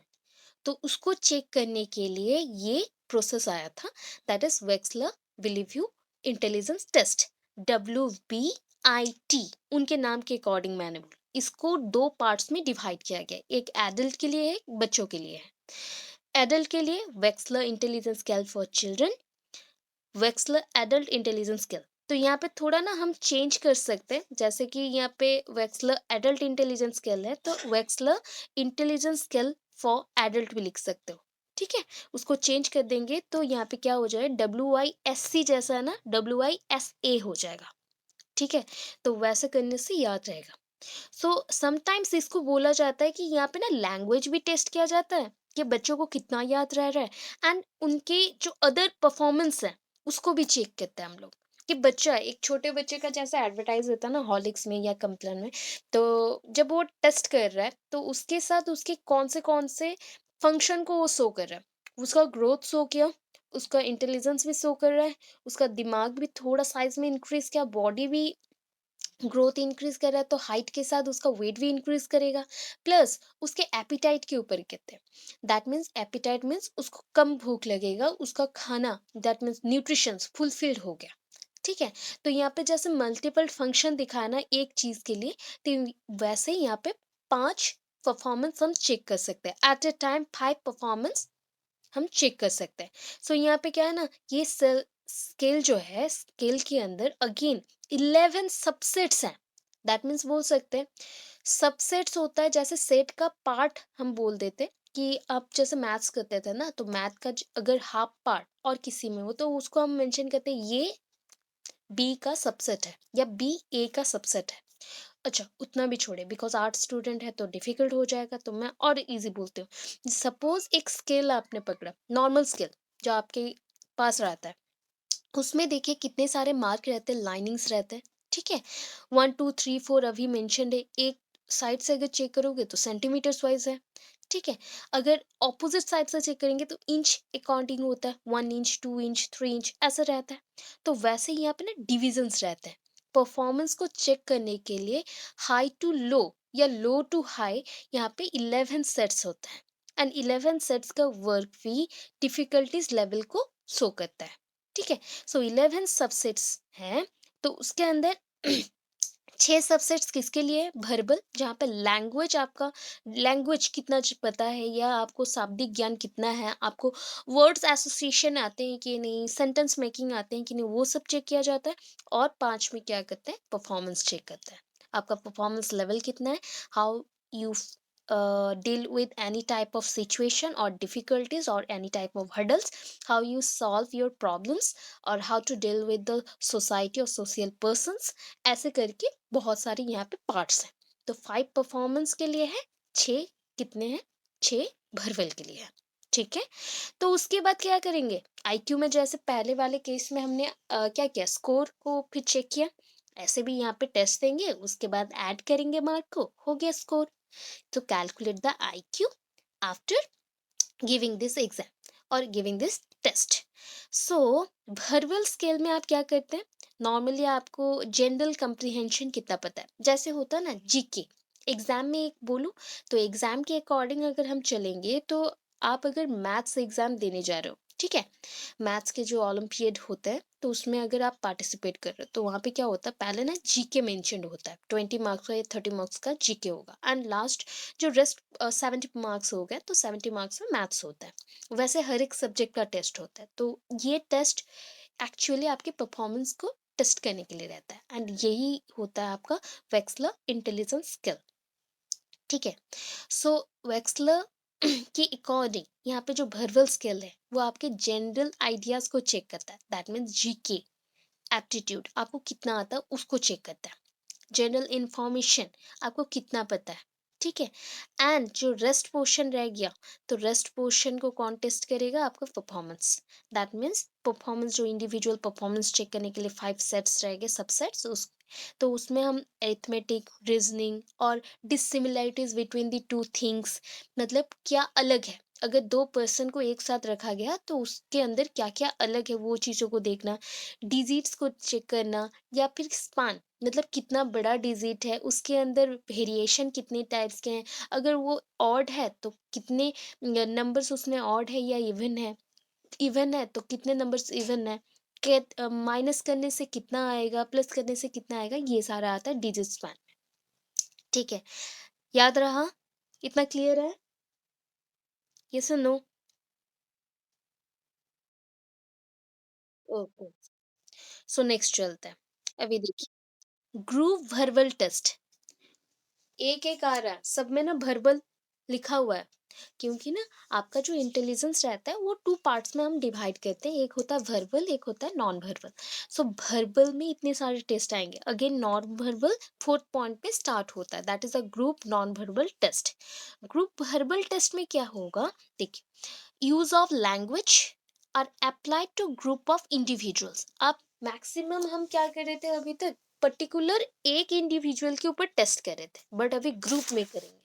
ठीक है, एक साथ ग्रुप में बच्चों को बुलाएंगे, क्या 10 इयर्स के स्टूडेंट्स को या 10 इयर्स के जो बच्चे रहते हैं उनको एक साथ रखें, एंड उसके बाद हम क्या करेंगे, उनके ऊपर लैंग्वेज लैंग्वेज का टेस्ट करेंगे, जैसे होता है क्लासेस में आप लोग करते हैं वही टेस्ट है, the test which necessitate the use of language and are applied to a group of individuals. हम क्या करेंगे, यूज वो लैंग्वेज कितना यूज कर रहे हैं एंड कितना वो वेरिएशन ला रहे हैं, लैंग्वेज मॉड्यूलेशन जैसे होता है ना वैसे ही टाइप का, एंड वो ग्रुप में चेक किया जाएगा। Some of the common test are, इसके लिए कितने टेस्ट है देखिए, ओनली टेस्ट का नाम ही मेंशन्ड है और कुछ नहीं मेंशन्ड होगा, बस एक ही लाइन में हमने मेंशन किया कि ये लैंग्वेज को चेक करना है बट ग्रुप में चेक करना है, याद रहा। तो उसके बाद यहाँ पे मेंशन्ड है कि various types of language test होते हैं, वो देखिए। फर्स्ट टेस्ट का नाम है, कॉमन है, बहुत ही इजी नाम, अच्छा भी लगता है, that is the army alpha test. Army alpha test, ये कब डेवलप हुआ था, ड्यूरिंग द वर्ल्ड वॉर 1, जब आपका विश्व युद्ध लगा था ना, पहला वाला, प्रथम विश्व युद्ध, उस टाइम पे ये डेवलप हुआ था, ठीक है। उसके बाद नेक्स्ट देखिए, CIE verbal group test of intelligence, ये हिंदी के लिए हुआ था, बिकॉज हिंदी ऐसा लैंग्वेज है जिसको हम पहले बोलते थे कि हिंदी, ओनली हिंदी जहाँ पे यूज होता है, जैसे कि बिहार हो गया, यूपी हो गया, ये सारे एरिया में। उसके बाद एक लॉ बना कि हिंदी को हम इंडिया की अ, जैसे मदर टंग हम यूज करते हैं वैसे राष्ट्रीय भाषा बना दी, ठीक है। उसके बाद अभी के टाइम पे हिंदी राष्ट्रीय भाषा में नहीं आता है, ऐसा बहुत सारे कंट्रोवर्सी चल रहे हैं। तो इस हिंदी लैंग्वेज के ऊपर कितना ग्रिप है बच्चों का, उसको चेक करने के लिए टेस्ट हुआ था, एंड ये किसने डिस्कवर किया देखिए, developed by professor Uday Shankar. ये सारे आपके बुक में कुछ मेंशन नहीं है, तो इसलिए थोड़ा बहुत इंफॉर्मेशन रखना है, ईच पॉइंट से क्वेश्चन आ सकता है, कोई भी एग्जाम में कैसे भी आ सकता है, तो इसलिए आपको पता रहना चाहिए। तो CIE भर्वल ग्रुप टेस्ट ऑफ इंटेलिजेंस, ये हिंदी सब्जेक्ट्स के लिए है। हिंदी कैसे जानते हैं, हिंदी लैंग्वेज कितना आप जानते हो, कितना ग्रिप है आपका, उतना जानने के लिए प्रोफेसर उदय शंकर ने ये क्या था, ये डिस्कवर किया। The group test of general mental ability, अभी देखिए मैंने बोला था ये जो आपके ग्रुप टेस्ट में मेंटल एबिलिटी कितना है आप लोगों के अंदर। सपोज आपको कोई काम दिया गया, एक टेस्ट है जिसको हम बोलते हैं ब्रेनस्टॉर्मिंग, ठीक है। ब्रेनस्टॉर्मिंग आप लोग लर्निंग टीचिंग बुक में पढ़ोगे। ब्रेनस्टॉर्मिंग बहुत इंपॉर्टेंट रहता है, उसमें ना क्या करते हैं, एक रूम में जो एक्सट्रोवर्ट एंड इंट्रोवर्ट रहता है, कुछ पर्सन्स आप में से होंगे बहुत चुपचाप शांत रहते हो, कुछ पर्सन्स होते हैं बहुत ही ज़्यादा बोलते हैं, या फिर ऑलवेज वो थिंक करते they are very good enough to get ideas about everything, जो भी उनके पास है उसके लिए वो आइडिया निकाल सकते हैं कि वो बहुत ही इतनी गुड है कि अच्छे हैं, वो हर एक चीज़ में आइडिया निकाल लेंगे, वो थिंक करते हैं। तो ऐसे पर्सन्स को हम क्या कहते हैं, एक साथ एक रूम में रख देते हैं कुछ टाइम पीरियड के लिए। अभी वो लोग क्या करेंगे, मैक्सिमम टाइम एक टास्क दिया जाएगा, एंड उस टास्क के ऊपर आपको ना ग्रुप वाइज क्या करना है, आइडियाज जनरेट करना है। अभी आइडियाज क्या है, सपोज आपने एक आइडिया दिया, ठीक है। अभी मैक्सिमम सारे लोग एक साथ आइडिया बताएंगे अपना, ठीक है। उसमें से जो आइडिया सबसे बेटर होगा, जितने आइडिया सबसे बेटर होंगे उसको मिक्स किया जाएगा एंड एक न्यू आइडिया जनरेट किया जाता है, ठीक है। तो वो भी एक ग्रुप टेस्ट होता है। वैसे ही यहाँ पे और एक ग्रुप टेस्ट है, मेंटल एबिलिटीज का बहुत सारे टेस्ट होते हैं, जैसे कि डिबेटिंग भी होता है, ब्रेनस्टॉर्मिंग, डिबेटिंग, क्विजेस, एंड और एक टेस्ट है जहाँ पे क्या किया जाता है, story telling test. Story telling में ऐसा स्टोरी टेलिंग नहीं कि आपको कोई स्टोरी पता है प्लीज टेल अस, ऐसा वाला नहीं। आपको क्या करना है कि आप अगर टीचर हो तो आप एक चार्ट पेपर लोगे, चार्ट पेपर को स्मॉल पीसेस में कट कर दिए, अभी स्मॉल पीसेस के ऊपर एक स्टोरी का एक दो लाइन आपने लिख दिया एंड बच्चों को दे दिया कि इसको कंप्लीट करो, ठीक है। कंप्लीट जब बच्चे करेंगे उनको और एक रूल सेट किया जाएगा कि आप ग्रुप में डिवाइड होंगे। अगर क्लास में 20 बच्चे हैं, 20 बच्चे को आप डिवाइड कर दो 5 ग्रुप्स में, तो 4 स्टूडेंट्स और 4 चिल्ड्रन एक ग्रुप में रहेंगे। सो ईच बच्चों का ये है कि आप अपने स्टोरी के अकॉर्डिंग, जो आपके बेंच में जो चैट है उसमें जो स्टोरी मैंने थोड़ा सा मेंशन किया है उसके अकॉर्डिंग आप दो दो लाइन सब लिखेंगे। आपके अकॉर्डिंग आपने आइडिया लगा के 2 लाइन लिखा उस स्टोरी को, आपके फ्रेंड ने और 2 लाइन लिखा, उसके बाद और 2 लाइन और 2 लाइन। तो ऐसे करके एक स्टोरी को कंप्लीट करना है। तो यहाँ पे क्या हो गया, ग्रुप वर्क। आप ग्रुप वाइज मेंटल एबिलिटीज आपका कितना है, आपका दिमाग कितना चलता है, कितना फास्ट चलता है, या कैसे आप मैनेज करते हो, आपका स्टोरी पॉजिटिव में गया है कि नेगेटिव में, वो सारे टेस्ट यहाँ पे होते हैं। तो इसलिए इसको क्या बोला गया हिंदी में, देखिए, सामूहिक मानसिक योग्यता परीक्षा। सामूहिक, सामूहिक मीन्स समूह में हो, ग्रुप में हो, ठीक है। मानसिक, मेंटल, योग्यता, एबिलिटी, परीक्षा, एग्जाम, ठीक है। कंस्ट्रक्टेड बाय एस जालोता, एस जालोता, ठीक है। एस जालोता, ये भी हिंदी में ही उन्होंने डिस्कवर किया था, इंग्लिश में नहीं निकाला था, हिंदी में निकाला था। सामूहिक बुद्धि परीक्षा डेवलप्ड बाय सिरमल्ली विद्या भवन, उदयपुर। और भी बहुत सारे हैं और नहीं लिखते हैं, एक दो आप मेंशन कर देंगे एज एग्जाम्पल, छोड़ दीजिएगा, और नहीं चाहिए एज एन एग्जाम्पल, आप एक दो मेंशन करो एंड छोड़ दो, इतना इनफ है, ठीक है। उसके बाद नेक्स्ट चलते हैं। अभी देखो भरवल का खत्म हुआ, भरवल का 3 था, क्या था, 3 मेंशन था। फर्स्ट आया भरवल टेस्ट, इंडिविजुअल व्यक्तिगत शाब्दिक परीक्षा। देन आया इंडिविजुअल व्यक्तिगत योग्यता परीक्षा, ठीक है। अभी आया ग्रुप भरवल टेस्ट, दैट मीन्स सामूहिक शाब्दिक परीक्षा।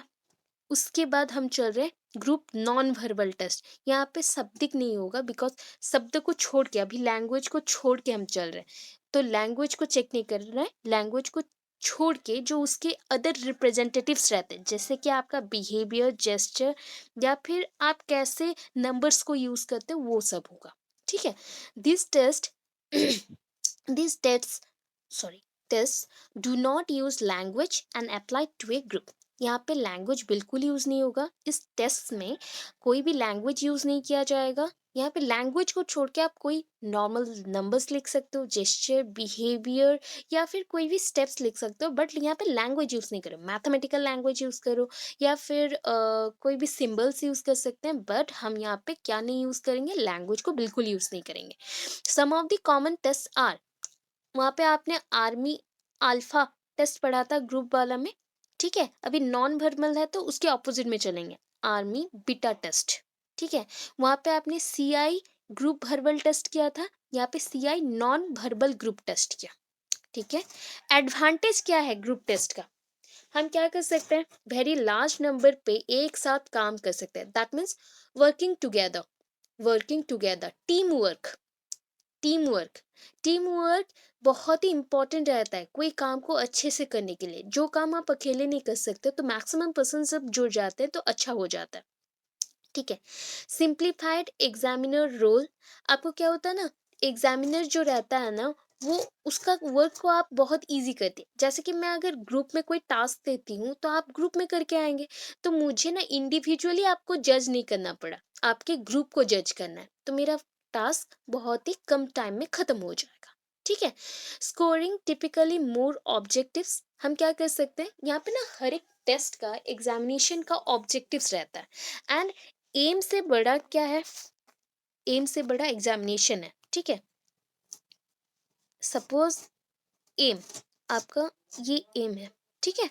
सो एम्स के छोटे छोटे पोर्शंस होते हैं, ऑब्जेक्टिव, ऑब्जेक्टिव 1, ऑब्जेक्टिव 2, अभी 3 में आया ऑब्जेक्टिव 3, ऐसे करके मेंशन होता है। तो एम होता है ब्रॉडर सेंस में यूज करेंगे, या broader term, and objectives are the narrower term, संक्षिप्त में यूज करना और बहुत ही विशाल अवस्था में यूज करना।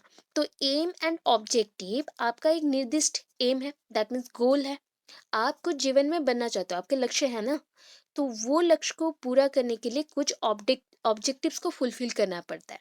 जैसे कि मुझे एग्जाम में टॉप करना है, तो मुझे क्या करना पड़ेगा, पहला तो मुझे बहुत अच्छे से पढ़ना है, फर्स्ट थिंग मुझे लर्न करना है, लर्न के साथ मुझे प्रॉपरली उसके अंदर क्या मैसेजेस हैं, इंफॉर्मेशन है, उसको कलेक्ट करना है। आफ्टर दैट मुझे प्रेजेंटेशन सीखना है, देन मेरा क्या हो जाएगा, एम फुलफिल्ड होगा। अदरवाइज इसमें से कोई भी एक पॉइंट पे अगर लैकिंग रह गया, देन आप बेटर टीचर नहीं बन पाओगे। ओके, मैंने यहाँ पे घुमा दिया। ओके, सो यहाँ पे हमने 4 पॉइंट्स पढ़ लिए, तो इसका आपको याद रखना है कि ऑब्जेक्टिव्स को अगर फुलफिल कभी भी ना करे तो एम्स फुलफिल नहीं होगा। सो एम्स के लिए स्पेसिफिक रहता है कि ऑब्जेक्टिव्स को फुलफिल करो। सो आपका अभी बेसिक ऑब्जेक्टिव्स क्या है अपना लाइफ में पता है? आपको सब्जेक्ट्स को अच्छे से पढ़ना है, सब्जेक्ट्स के नोट्स बनाने हैं, करेक्टली उसके लिए प्रिपेयर होना है, सो दैट आपको अच्छा रिजल्ट मिलेगा बीएड में। तो ये होता है आपका बीएड है एम, एक बड़ा टर्म है, एंड छोटे छोटे स्टेप्स जो अभी आप स्टार्ट कर रहे हो ले रहे हो, ये हो गया ऑब्जेक्टिव्स। सो ऑब्जेक्टिव्स नैरोअर टर्म्स है, छोटे छोटे पार्ट्स में आते हैं, एंड जो आपका बड़ा टर्म है या लक्ष्य है वो होता है ब्रॉडर सेंस में बीएड का। अभी बीएड के लिए मैंने बोला एग्जाम्पल्स दिया, ठीक है, वैसा चीज होता है, कोई भी चीज को अगर टेस्ट करना हो बड़े सेंस में तो ऑब्जेक्टिव्स को फुलफिल करना पड़ता है, देन आपको बेटर क्या मिलेंगे, लाइव मिलेंगे with better rules and regulation. With next चलता है, देखो ये इतना हमने पढ़ा, इतने को हमने डायग्राम में भी मेंशन किया। इंटेलिजेंस टेस्ट, अभी इंटेलिजेंस जो टेस्ट हैं उसमें 2 पार्ट्स हो गए। एक मैंने बोला कि इंटेलिजेंस टेस्ट को हमने 2 पार्ट में डिवाइड किया, एक हो गया इंडिविजुअल टेस्ट। इंडिविजुअल टेस्ट में आप क्या कहते हैं, नॉर्मली पर्सन का टेस्ट करेंगे, मीन्स एक पर्सन के ऊपर होगा। ये हो गया ग्रुप टेस्ट, मैक्सिमम 5 10 ऐसे करके आप एक्स्ट्रा भी ले सकते हैं, एक्स्ट्रा एक्स्ट्रा ये पोर्शन जाएगा। दैट मीन्स ये ग्रुप होगा, ये इंडिविजुअल में होगा। तो देखिए ग्रुप में भी वर्बल टेस्ट है, नॉन वर्बल टेस्ट है, एंड सॉरी इंडिविजुअल में भी वर्बल टेस्ट है, नॉन वर्बल टेस्ट है, एंड ग्रुप में भी वर्बल टेस्ट है, नॉन वर्बल टेस्ट है। अब टेस्ट का नाम जितने भी आपने पढ़े वो सारे यहाँ पे मेंशन है। अगेन एग्जाम्पल क्या है वर्बल टेस्ट में, विनी स्किल्स। नॉन वर्बल में क्या है आपने जो पढ़ा अभी, दैट इज द वेक्सलर। यहाँ पे स्पेलिंग रॉन्ग है, प्लीज करेक्शन करेगा, वेक्सलर होगा, ठीक है, वेक्सलर इंटेलिजेंस स्केल। एंड और एक मेंशन है जो कि हमने नहीं पढ़ा बिकॉज उतना इंपॉर्टेंट नहीं था, प्रोटियस मेज, प्रोटियस मेज स्केल इतना इंपॉर्टेंट नहीं है, तो आप डायग्रामेटिक जितना आपको पढ़ाया गया उतना मेंशन करेंगे तो चल जाएगा। अभी ग्रुप टेस्ट में क्या है, that is a verbal test में आर्मी अल्फा टेस्ट, उसके ऑपोजिट में क्या आएगा नॉन वर्बल टेस्ट में, that is army beta test, group पे होगा। अगेन उसके साथ जो हमने नहीं पढ़ा, दैट मीन्स एडिशन में और भी है तो उतना चाहिए नहीं, that is cultural fair test, means आपको कोई भी फेयर है वहां पे हम ले जा रहे हैं, ठीक है, आप वहां से क्या लर्न करते हो, कल्चरल ट्रेडिशंस और कल्चरल जो भी रिचुअल्स रहते हैं वो सब लर्न कर रहे हैं, how to wear traditional clothes और how to wear jewelleries according to your traditional outfit, ये सारे आप मेंशन करते हो। उसके साथ बड़ों को कैसे रेस्पेक्ट करना है, छोटे के साथ कैसे रहना है, एक साथ मिलजुल के कैसे रहते हैं, ये कल्चरल फेयर टेस्ट में होता है, ठीक है। उसके बाद आता है रेवेंस प्रोग्रेसिव टेस्ट। सो रेवेंस प्रोग्रेसिव इंपॉर्टेंट है नहीं, रेवेंस प्रोग्रेसिव मैट्रिसेस टेस्ट ये इसलिए है, देखिए मैं ये भी बता देती हूँ आपको। देखिए ऐसे जैसे एक छोटे पार्ट से स्टार्ट किया, अभी आप इन्फेंसी पीरियड में हो, ठीक है, इन्फेंसी में हो, तो इन्फेंसी से लेके जब आप आगे बढ़ेंगे उसी साइज में रहेंगे क्या, आपका इंटेलिजेंस उसी में रहेगा क्या, नहीं, तो वो साइज में इंक्रीज किया। देन नेक्स्ट जब आप एडल्ट में आ गए तो आपका और भी इंक्रीज हो गया, दैट मीन्स ये ऑलवेज इंक्रीज करता है। जैसे कि आप मैट्रिसेस में पढ़ते हो, वो मल्टीप्लिकेशन खुद के साथ ही करता है, that means cross multiplication, and उसका रिजल्ट एक लास्टली बड़ा अमाउंट आता है। तो वैसे ही इंटेलिजेंस टेस्ट में क्या होगा, पहले आप बचपन में जैसे इंटेलिजेंस को कैरी करते थे, थोड़े बड़े हो गए, समझ आ रहा है, that means you know everything और you can understand everything very well, so that you can adopt all these rules and regulation to adopt the natural way of intelligence power, ठीक है, नेचुरली कैसे हम इंटेलिजेंस को ले सकते हैं उसके अकॉर्डिंग। उसके बाद लास्ट आए अभी एडल्ट हो गए, अभी डिसीजन मेकिंग भी आता है, जस्ट कैसे सिग्निफाई करना है कोई चीज को या फिर किसी चीज को एक्सप्लेन करना है वो चीज भी आता है, तो उसके हिसाब से ये चलता है। तो इसलिए मेंशन किया गया रेवेंस प्रोग्रेसिव मैट्रिसेस टेस्ट, इतने टेस्ट मटेरियल है। तो क्वेश्चन अगर आता है कि write about intelligence and identification of individuals according to individual test और group test. So any one को लिखना बोला तो इंडिविजुअल टेस्ट बोला तो इतना पूरा लिखना पड़ेगा, ग्रुप टेस्ट बोला तो इतना पूरा लिखना पड़ेगा अकॉर्डिंग टू शॉर्ट क्वेश्चन बोली। एंड लॉन्ग क्वेश्चन में ऐसे नहीं देगा। Identification of an individual according to Binet scale, according to Wechsler scale, or according to group test. Mention it clearly. Clearly यहाँ पे मेंशन करो। तो पूरा लिखना है, जितना आपने अभी तक पढ़ा पूरा लिखना है। बाकी बीच में आप जो फैक्टर्स पढ़े, that means unitary factor, group factor, two factor, ये सारे पढ़े, उसको आप शॉर्टली देंगे या स्किप करेंगे अकॉर्डिंग टू क्वेश्चन। ठीक है, ओके। इतना समझ आया? यस और नो? क्लियर है पूरा? ओके, नेक्स्ट चलते हैं अभी। अभी ज़्यादा डिफिकल्ट और है नहीं, ये टेस्ट आपके लिए भी है। ठीक है, इंटेलिजेंट कोफिशिएंट, या फिर बोल सकते हैं इंटेलिजेंट क्वेसेंट, मतलब इंटेलिजेंस का जो परसेंटेज है हम उसको निकालेंगे। कोफिशिएंट और दैट इज क्वेसेंट, आप बोल सकते हैं शतकड़ा, बुद्धि का शतकड़ा निकालना है। सो आप परसेंटेज में जब निकालते हैं तो क्या करते हैं, मल्टीपल विथ 100। ठीक है, इसका शॉर्टली मैं बोलती हूँ कि इस कंसेप्ट को किसने डिस्कवर किया, बिने ने।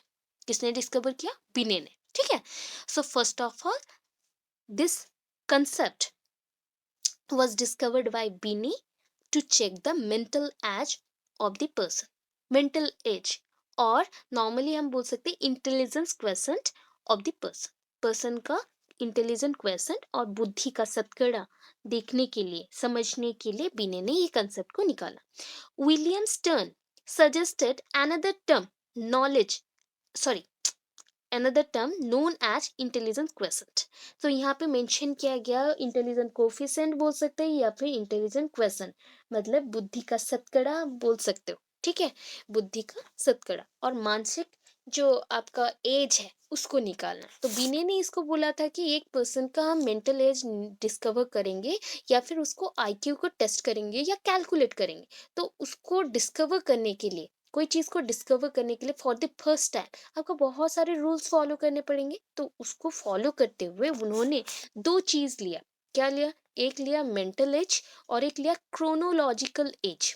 अभी mental as and chronological as में क्या क्या है उसको देखिए, मैं इजीली बताती हूँ कि मेंटल एज में आप क्रोनोलॉजिकल एज फर्स्ट देखिए, आपका उम्र कितना है वो चेक करें। अभी आपका ना आईक्यू लेवल आप खुद डिसाइड कर सकते हैं, सब पेपर लेके बैठो एंड खुद डिसाइड कर लो, अच्छा लगेगा। ठीक है, जैसे कि आपका क्रोनोलॉजिकल एज अभी 20 है या 25 है या 30 है। ठीक है, तो 30 नीचे लिख दीजिए। ठीक है, हम भी यहाँ पे टेस्ट करते हैं, देखिए यहाँ पे 30 हमने नीचे लिख दिया।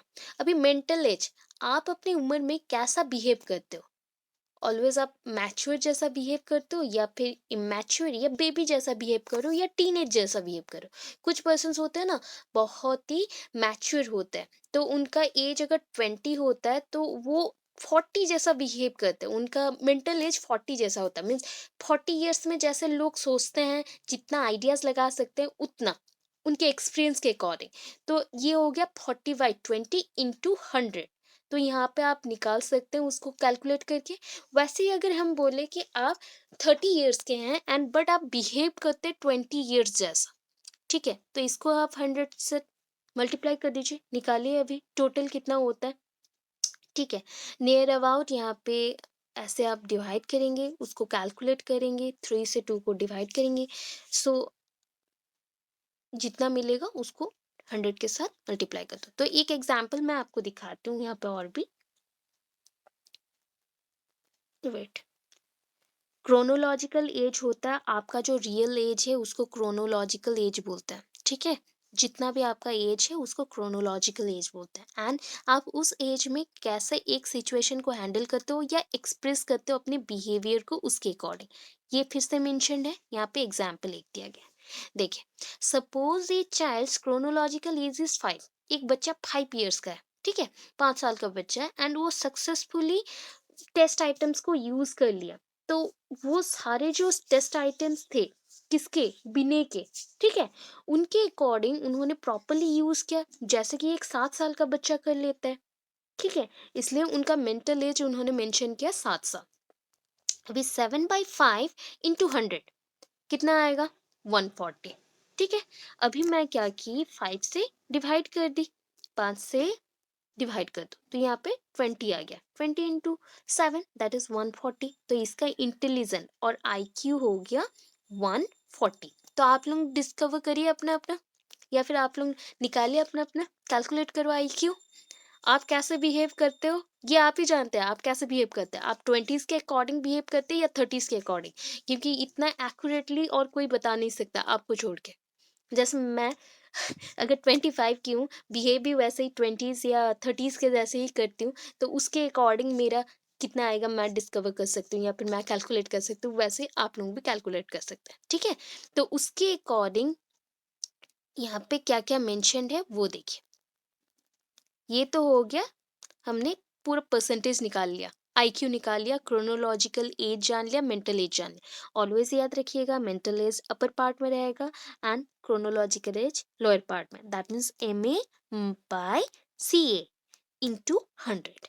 ठीक है, अभी नेक्स्ट देखो इसके लेवल्स के अकॉर्डिंग। मैंने बोला था ये पोर्शन पढ़ना बहुत इंपॉर्टेंट है, एंड इसके ऊपर ना फिक्स रहता है कि OSTT में एक क्वेश्चन आता ही है।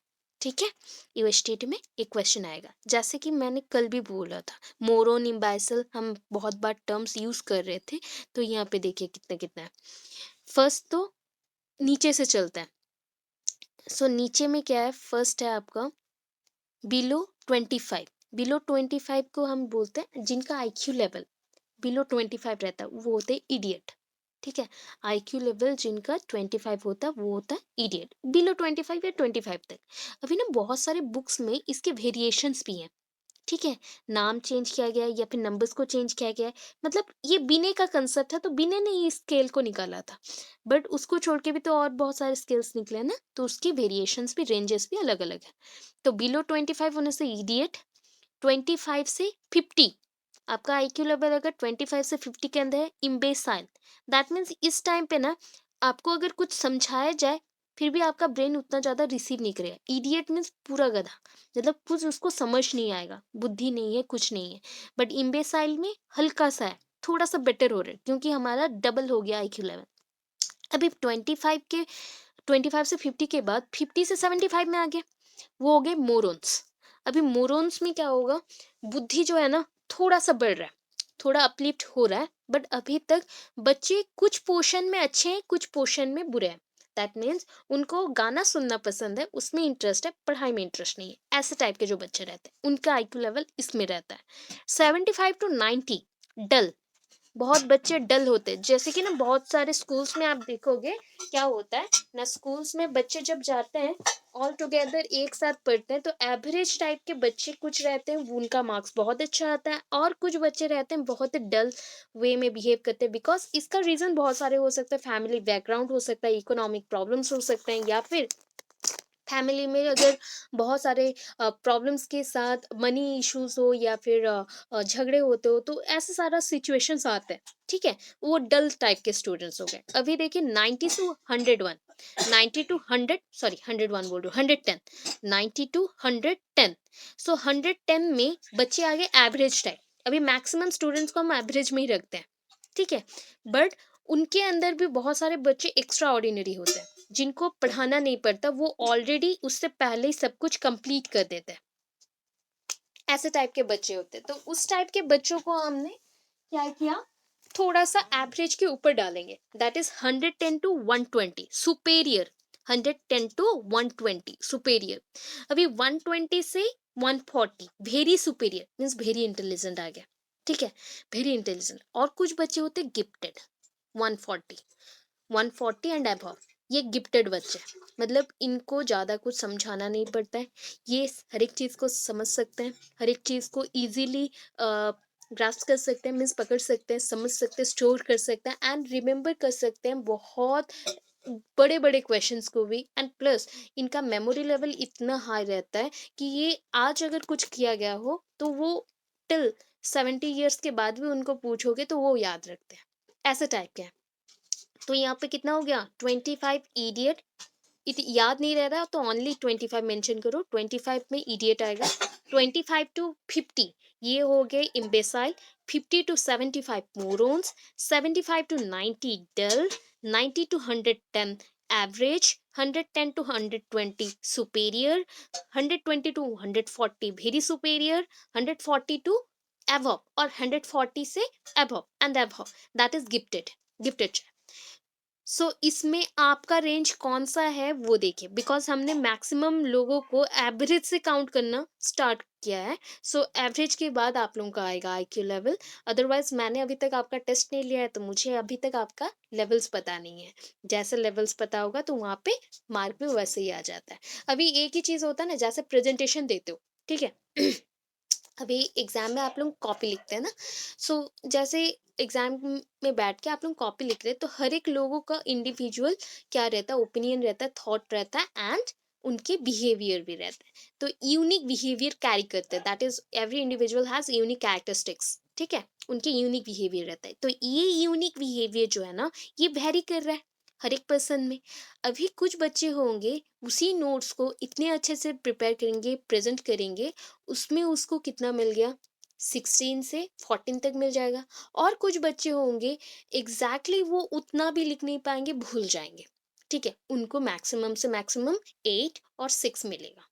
तो कितना डिफरेंस आ गया, ये सारी चीज आता है, तो उसके अकॉर्डिंग यहाँ पे होता है। तो आप खुद को जज कर सकते हो, कैलकुलेट कर सकते हो अभी के टाइम पे कि आपको क्या करना है। तो आईक्यू लेवल लो, IQ equals to mental age divided by chronological age into 100। जितना आएगा उसको ये स्केल में चेक कर लो कितना आ रहा है, आप कौन सा लेवल पे आ रहे हो, आपको पता चल जाएगा। मैक्सिमम से मैक्सिमम लोग यहाँ पे एवरेज से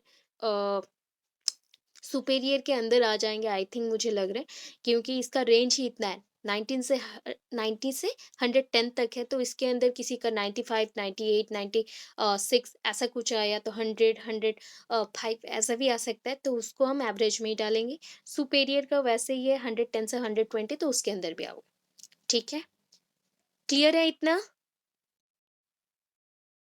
हाँ, बोलिए।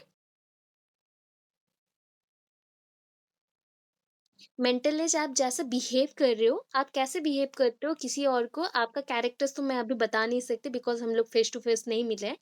तो आपका जो बिहेवियर, एक बच्चे को देखो ना, छोटे बच्चे को, एक छोटा बच्चा रहता है ना, मैक्सिमम उसका दिमाग उससे ज्यादा स्पीड में भी चल सकता है। दैट मीन्स उसका ग्रोथ के स्पीड से, उसका ग्रोथ है 5 साल का, वो बिहेव कर रहा है मगर 7 साल के बच्चों जैसा। वो बड़े बच्चों के साथ, मैक्सिमम ये जो लड़के होते हैं, ठीक है, बॉयज क्या करते हैं, वो रहेंगे क्लास 8 में बट घूमते रहेंगे क्लास 10 या स्टैंडर्ड 8 9 10। कभी कभी वो छोटे बच्चों के साथ बहुत ज्यादा घुल मिल जाते हैं तो उनके जैसा बिहेव है, तो उनका मेंटल एज डिक्रीज होगा। अगर वो क्लास 8 में रह के स्टैंडर्ड 10 के बच्चों के साथ मिल रहे हैं या फिर उनके साथ घूमना पसंद करते हैं, दैट मीन्स उनका मेंटल एज थोड़ा सा अपर लेवल में है। तो उसको चेक कर सकते हैं, कुछ कुछ कैरेक्टर्स आपको देखने पड़ेंगे बच्चों में, उसके बाद ही आप आईक्यू टेस्ट कर सकते हो। या फिर मेंटल एज को, जैसे मैंने बोला ना, मेरा एज 25 है, अभी 25 में मैं कैसे बिहेव करती हूँ, आपके अकॉर्डिंग मेरा बिहेवियर कैसा है, अराउंड 30s के जैसा होगा, बिकॉज मैं इतना सारा पढ़ा रही हूँ, ये कर रही हूँ, तो उस कैरेक्टर के अकॉर्डिंग मेरा एज हो गया मेंटल एज 30। तो 30/25 × 100, ठीक है, ऐसे लेना है। मेंटल एज वेरी करता है, मेंटल एज आपके कैरेक्टर के अकॉर्डिंग होता है, कैसे आप बिहेव करते हैं उसके हिसाब से, ठीक है, समझ आया? ओके, चले, नेक्स्ट चलते हैं। हाँ, बोलिए।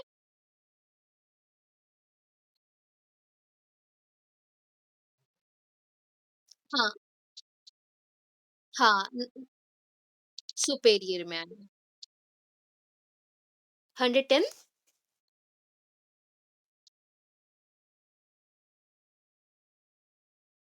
उसको आप सुपेरियर में लो, ठीक है, बिकॉज वो क्या होता है ना, लिटिल बिट आपको वेरिएशन 0.5 का डिफरेंस में रखना चाहिए।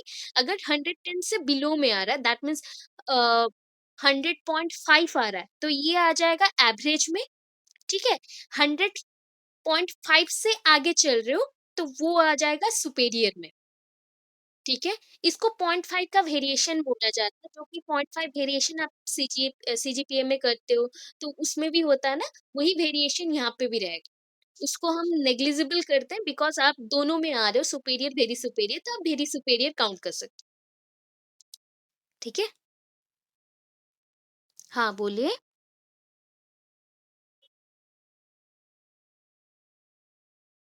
नहीं, लिखना नहीं पड़ेगा, आपको सिर्फ़ जान के रखना है। अभी नोट्स के लिए लिख के रखो, एग्ज़ाम में नहीं लिखना है। एग्ज़ाम में ओनली किसने डिस्कवर किया एंड उसको नेक्स्टली कौन एक्सपांड किया एंड उसका फ़ॉर्मूला क्या है, फ़ॉर्मूला के अकॉर्डिंग एक एग्ज़ाम्पल एंड ये चार्ट को मेंशन करना है। चार्ट देना ही है। अगर आप आईक्यू का फ़ॉर्मूला देते भी नहीं हो, तो भी चलेगा बट ये चार्ट देना है, ठीक है? आईक्यू का लेवल ऑफ इंटेलिजेंस का जो चार्ट है, ये स्केल टाइप का है, स्केल मेज़रमेंट स्किल्स है, तो इसको देना ही है, ठीक है? ओके, चलो म्यूट करो, नेक्स्ट में चलते हैं। अच्छा, यूजर्स ऑफ इंटेलिजेंस टेस्ट, अभी यूजर्स हैं, लिमिटेशंस हैं, बहुत सारी चीज तो हम जान चुके हैं कि इसका यूज किस किस में हो सकता है। अच्छा, for the purpose of selection, admission के लिए होता है, एडमिशन के लिए सिलेक्शन होता है, या फिर कोई भी डिसाइड करना हो कौन सा कोर्सेस चूज करना है, या स्कॉलरशिप के लिए। सो आप मैक्सिमम 100 बच्चे एक जगह पे एडमिशन ले रहे हो, तो वहाँ पे कैसे एडमिशन होता है, आपके आईक्यू के अकॉर्डिंग। अभी आईक्यू टेस्ट कैसा होता है, एग्जामिनेशन होते हैं, एंट्रांसेस होते हैं, तो उस बेसिस पे आपको जितने मार्क्स मिलते हैं उसके अकॉर्डिंग हम इंटेलिजेंस आपका समझे एंड उसके हिसाब से आपको एडमिशन मिलता है, या फिर आप कोर्सेज सिलेक्ट करते हो। जैसे होता है ना, अगर आपको 10th में 60% से अबव मिला देन आप साइंस लोगे, ये मैक्सिमम लोगों का रहता है, मतलब दिमाग बोलता है कि आप अगर 60% से अबव लाए हो तो साइंस लोगे। अगर आप नॉर्मली 60 से बिलो में हो देन कॉमर्स लोगे, अगर 40% से बिलो में आते हैं तो आर्ट्स लेंगे। हाँ, अभी के टाइम पे थोड़ा बहुत चेंज हुआ है बट ऑन एन एवरेज में अगर बोलूँ तो यही चीज़ रहता है कि above 60 that is for science student के लिए ये इंटेलिजेंस चाहिए, अगर बिलो 60 हो गया तो कॉमर्स एंड 40% में आ गए तो आर्ट्स, ये रहता है।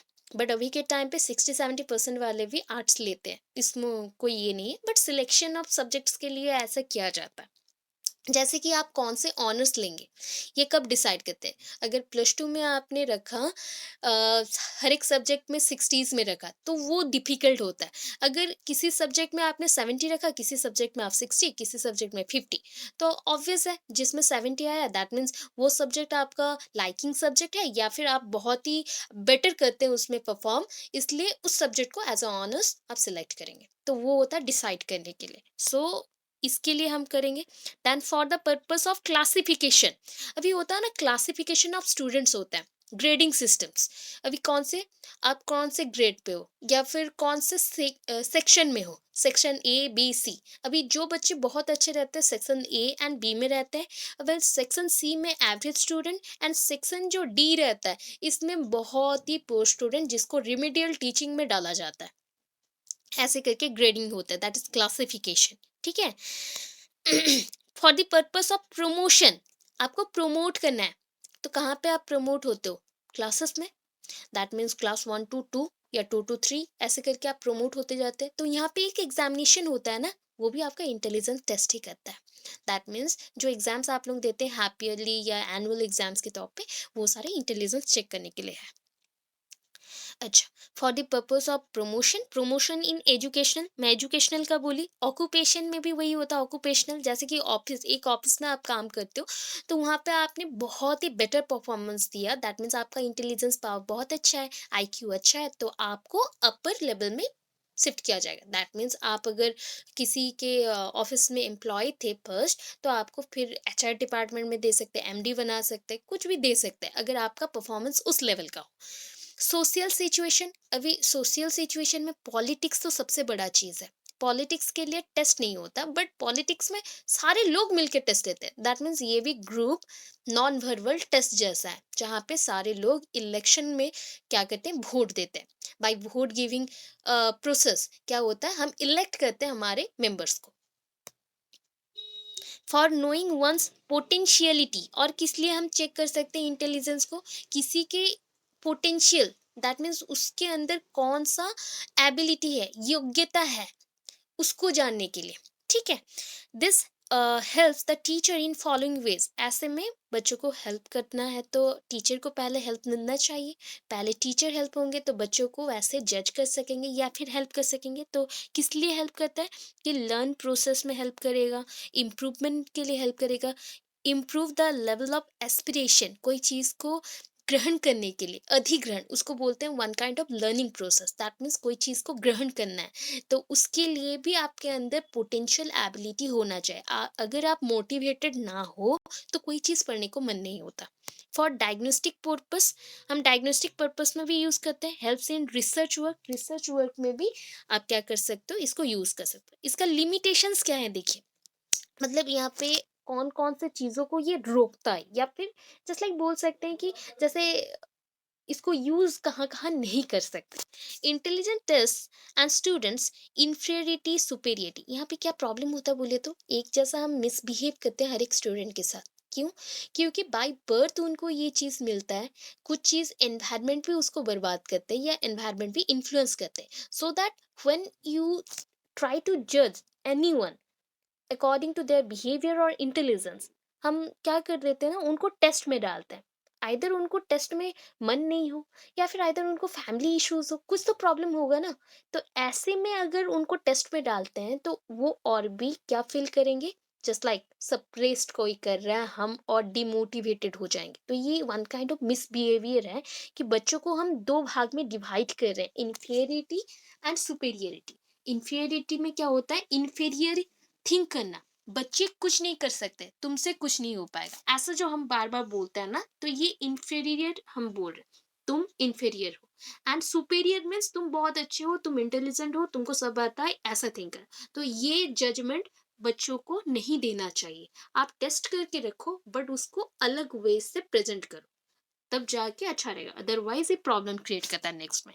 Intelligent test and teachers, prejudice on students, lack of support for some students। अच्छा, prejudice that is the previous justice आप बोल सकते हो, और प्रिवेलिंग जस्टिस जो आपके सोसाइटी में ना एक जस्टिस पॉइंट है, जस्टिफिकेशन करना। That means rules and regulation के थ्रू प्रूव करना कि ये चीज सही है या गलत है। ठीक है, पहले से ही आपके ना सोसाइटी में ये है, बहुत सारे स्टीरियोटाइप्स है, जैसे कि अंधविश्वास, कुप्रथा, ऐसा बहुत कुछ है जो कि डिसाइड करता है कि आपको इंटेलिजेंस के अकॉर्डिंग पढ़ना चाहिए या फिर आपको मन है तो पढ़ना चाहिए।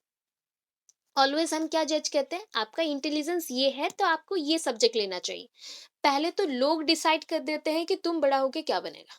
ठीक है, तुमको किस लाइन पे जाना है, ये डिसाइड करना लोगों का काम नहीं है, आपका खुद का काम है। आपका इंटेलिजेंस क्या बोलता है, आपका हॉबी क्या है, उसके अकॉर्डिंग चलिए।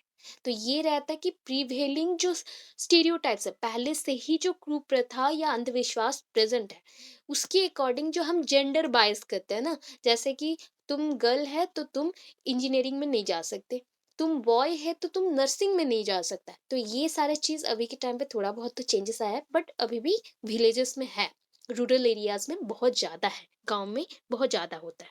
तो ये नॉन बायस्ड होना चाहिए। मीन्स बायस्ड कब होता है, जब आप कन्फ्लिक्शन लाते हो, झगड़े लाते हो, दंगे लाते हो according to their genders, sex के अकॉर्डिंग, तो वो चीज हटाना है एंड उसको प्रमोट कभी नहीं करना है।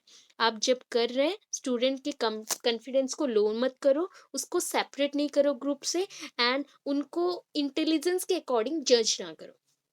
ठीक है, it is unjust to deny the right of others in admission and promotion. Promotion and admission पे एक जिस सॉरी एक चीज रहता है, एक रूल रहता है कि आप जितना अच्छा काम करोगे उतना आगे बढ़ोगे। यहाँ पे आपका इंटेलिजेंस पावर कुछ काम नहीं कर रहा है, आपका बिहेवियर भी होना चाहिए, आप उतना ही डेडिकेशन के साथ काम करेंगे तब जाके होगा। तो यहाँ पे हम बोल सकते हैं कि ये अनजस्टिस होता है लोगों के साथ, कि हम उनको सिर्फ जज करते हैं उनके आईक्यू के अकॉर्डिंग, उनके स्टाइलिंग के अकॉर्डिंग, एंड उनको प्रमोट करते हैं। ये चीज है। Only cognitive aspects are touched by this facts. यहाँ पे ना जो कॉग्निटिव है, इंटेलिजेंस क्या चेक करता है? ओनली एबिलिटीज, आपके दिमाग के अंदर जो एबिलिटीज है, दैट मीन्स मेंटल एबिलिटीज को चेक करता है।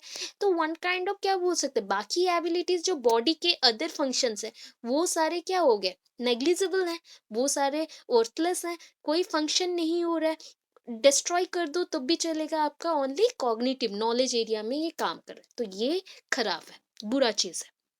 फैक्टर्स लाइक इंटेलिजेंस को कौन कौन हैम्पर करता है, बहुत ज्यादा ही बाधा देता है उसमें। देखिए, जैसे कि आपका इंटरेस्ट, आपका इच्छा शक्ति, ठीक है, एटीट्यूड, आपका बिहेवियर, आप कैसे अपना बिहेवियर शो कर रहे हैं, मोटिव्स, आप नेगेटिव मोटिव्स वाले हैं या पॉजिटिव। जैसे कि हम एक सीरियल देखते हैं तो सीरियल या वेब सीरीज या मूवीज में हमेशा जज कर देते हैं ना, ये पर्सन नेगेटिव रोल प्ले कर रहा है तो उसके लाइफ में भी वो कितना गंदा होगा, ठीक है। ये पर्सन यहाँ पे पॉजिटिव रोल प्ले कर रहा है तो ये अपने लाइफ में बहुत बेटर होगा, तो ये रहता, ठीक है। ये सारी चीजें बहुत इफेक्ट करती है इंटेलिजेंस को। इतना समझ आया? यस और नो? कर दिया कि important for TT means OTT CTT, जो भी एग्जाम्स है उसके लिए बहुत ही इम्पोर्टेंट है। तो उसमें क्या है, देखिए ये थ्योरी को हम मेंशन करते हैं गार्डनर थ्योरी। तो ये थ्योरी का पूरा नाम क्या है, गार्डनर्स मल्टी डायमेंशनल थ्योरी और multi intelligence theory. Multi intelligence और multi dimensional theory. Dimension means क्या होता है, बहुत सारे एरियाज में जो वर्क करे या बहुत सारे वेज में जो काम कर सकता है उसको हम डायमेंशन बोलते हैं। सो ये मल्टी डायमेंशनल और मल्टीपल इंटेलिजेंस थ्योरी है। कब डिस्कवर हुआ, 1983 में, यहाँ पे मेंशन है 1983 में ये डिस्कवर हुआ, ठीक है। अभी देखिए मल्टीपल इंटेलिजेंस में कितने पॉइंट्स हैं, टोटल यहाँ पे जितने पॉइंट्स मेंशन है गार्डनर की थ्योरी को उतने ही पार्ट्स में उन्होंने डिवाइड किया था। कितने पॉइंट्स हैं, 1 2 3 4 5 6 7 8, टोटल 8 पॉइंट्स है। एंड 8 पॉइंट्स में हर एक चीज को मेंशन किया गया। क्या है, मल्टीपल इंटेलिजेंस, यहाँ पे इंटेलिजेंस नहीं है, इंटेलिजेंसेस एस मेंशन है, दैट मीन्स यहाँ पे मल्टीपल वेज में ये काम करा आपका इंटेलिजेंस पाओ। सो 8 भाग में इसको हमने डिवाइड किया, 8 भाग में, दैट मीन्स 8 वेराइटीज में इसको हमने डिवाइड किया। क्या, logical, that means logical ability. अभी क्या करना है ना, सब में एक एक एबिलिटी वाला वर्ड को ज्वाइन करिए। Logical ability, visual ability, musical ability, intrapersonal ability, kinesthetic ability, interpersonal ability, naturalistic ability, linguistic ability, ठीक है। अभी logical ability, sorry logical ability that is a तर्क, तर्क लगाना या फिर रीजन आउट करना। लॉजिकल मीन्स लॉजिक लगाना या फिर रीजन आउट करना। लॉजिक में अभी क्या आता है, बहुत सारे कैलकुलेशंस भी आ जाएंगे, बिकॉज हम ना बोलते हैं अगर आप लॉजिकल कोई चीज पढ़ना चाहते हो तो वो मैथ्स और साइंस होता है, ठीक है। ये लॉजिकल चीज है, बिकॉज वहां पे आपको ऑलरेडी एग्जिस्ट पॉइंट को नहीं पढ़ना पड़ता, कुछ चीजों को एक्सप्लोर भी करना पड़ता है, इसलिए इसको लॉजिकल सब्जेक्ट्स बोले जाते हैं। बट कॉमर्स क्या होता है कि कॉमर्स में अभी के टाइम में जब आप हायर स्टडीज के लिए जाते हो वहां पे भी लॉजिक लगता है, क्योंकि वहां पे बिजनेस पॉइंट ऑफ व्यू में आता है। देन हर एक पॉइंट में है, दैट इज बिजनेस को कैसे प्रमोट करेंगे, कैसे क्या करना है, या फिर कॉमर्स के अकाउंटेंट पॉइंट्स में चलते हैं, बहुत कुछ आएगा। बट हिस्ट्री क्या होता है, मीन्स आर्ट्स सब्जेक्ट्स, जितने भी आर्ट्स सब्जेक्ट्स हैं ऑलरेडी ये फिक्स्ड है, पहले से ही मेंशन रहते हैं, एंड उसको आपको क्या करना पड़ता है, एक्सप्लोर नहीं करना पड़ता, ओनली समझना पड़ता है एंड रिकॉग्नाइज एंड मेमोराइज करना पड़ता है कि अच्छे से समझो कोई भी स्टोरी को, कंसेप्ट को, एंड बताओ। तो ये लॉजिकल एबिलिटीज है कि लॉजिक जहाँ पे आप लगाते हो, अपना बुद्धि लगाते हो, अपना तर्क लगाते हो, तो उसको बोलते हैं लॉजिकल, ठीक है। अभी उसके बाद आता है विजुअल। हिंदी बच्चे आप लोगों को भी इंग्लिश में ही यहाँ पे लिख के रखना है, ठीक है।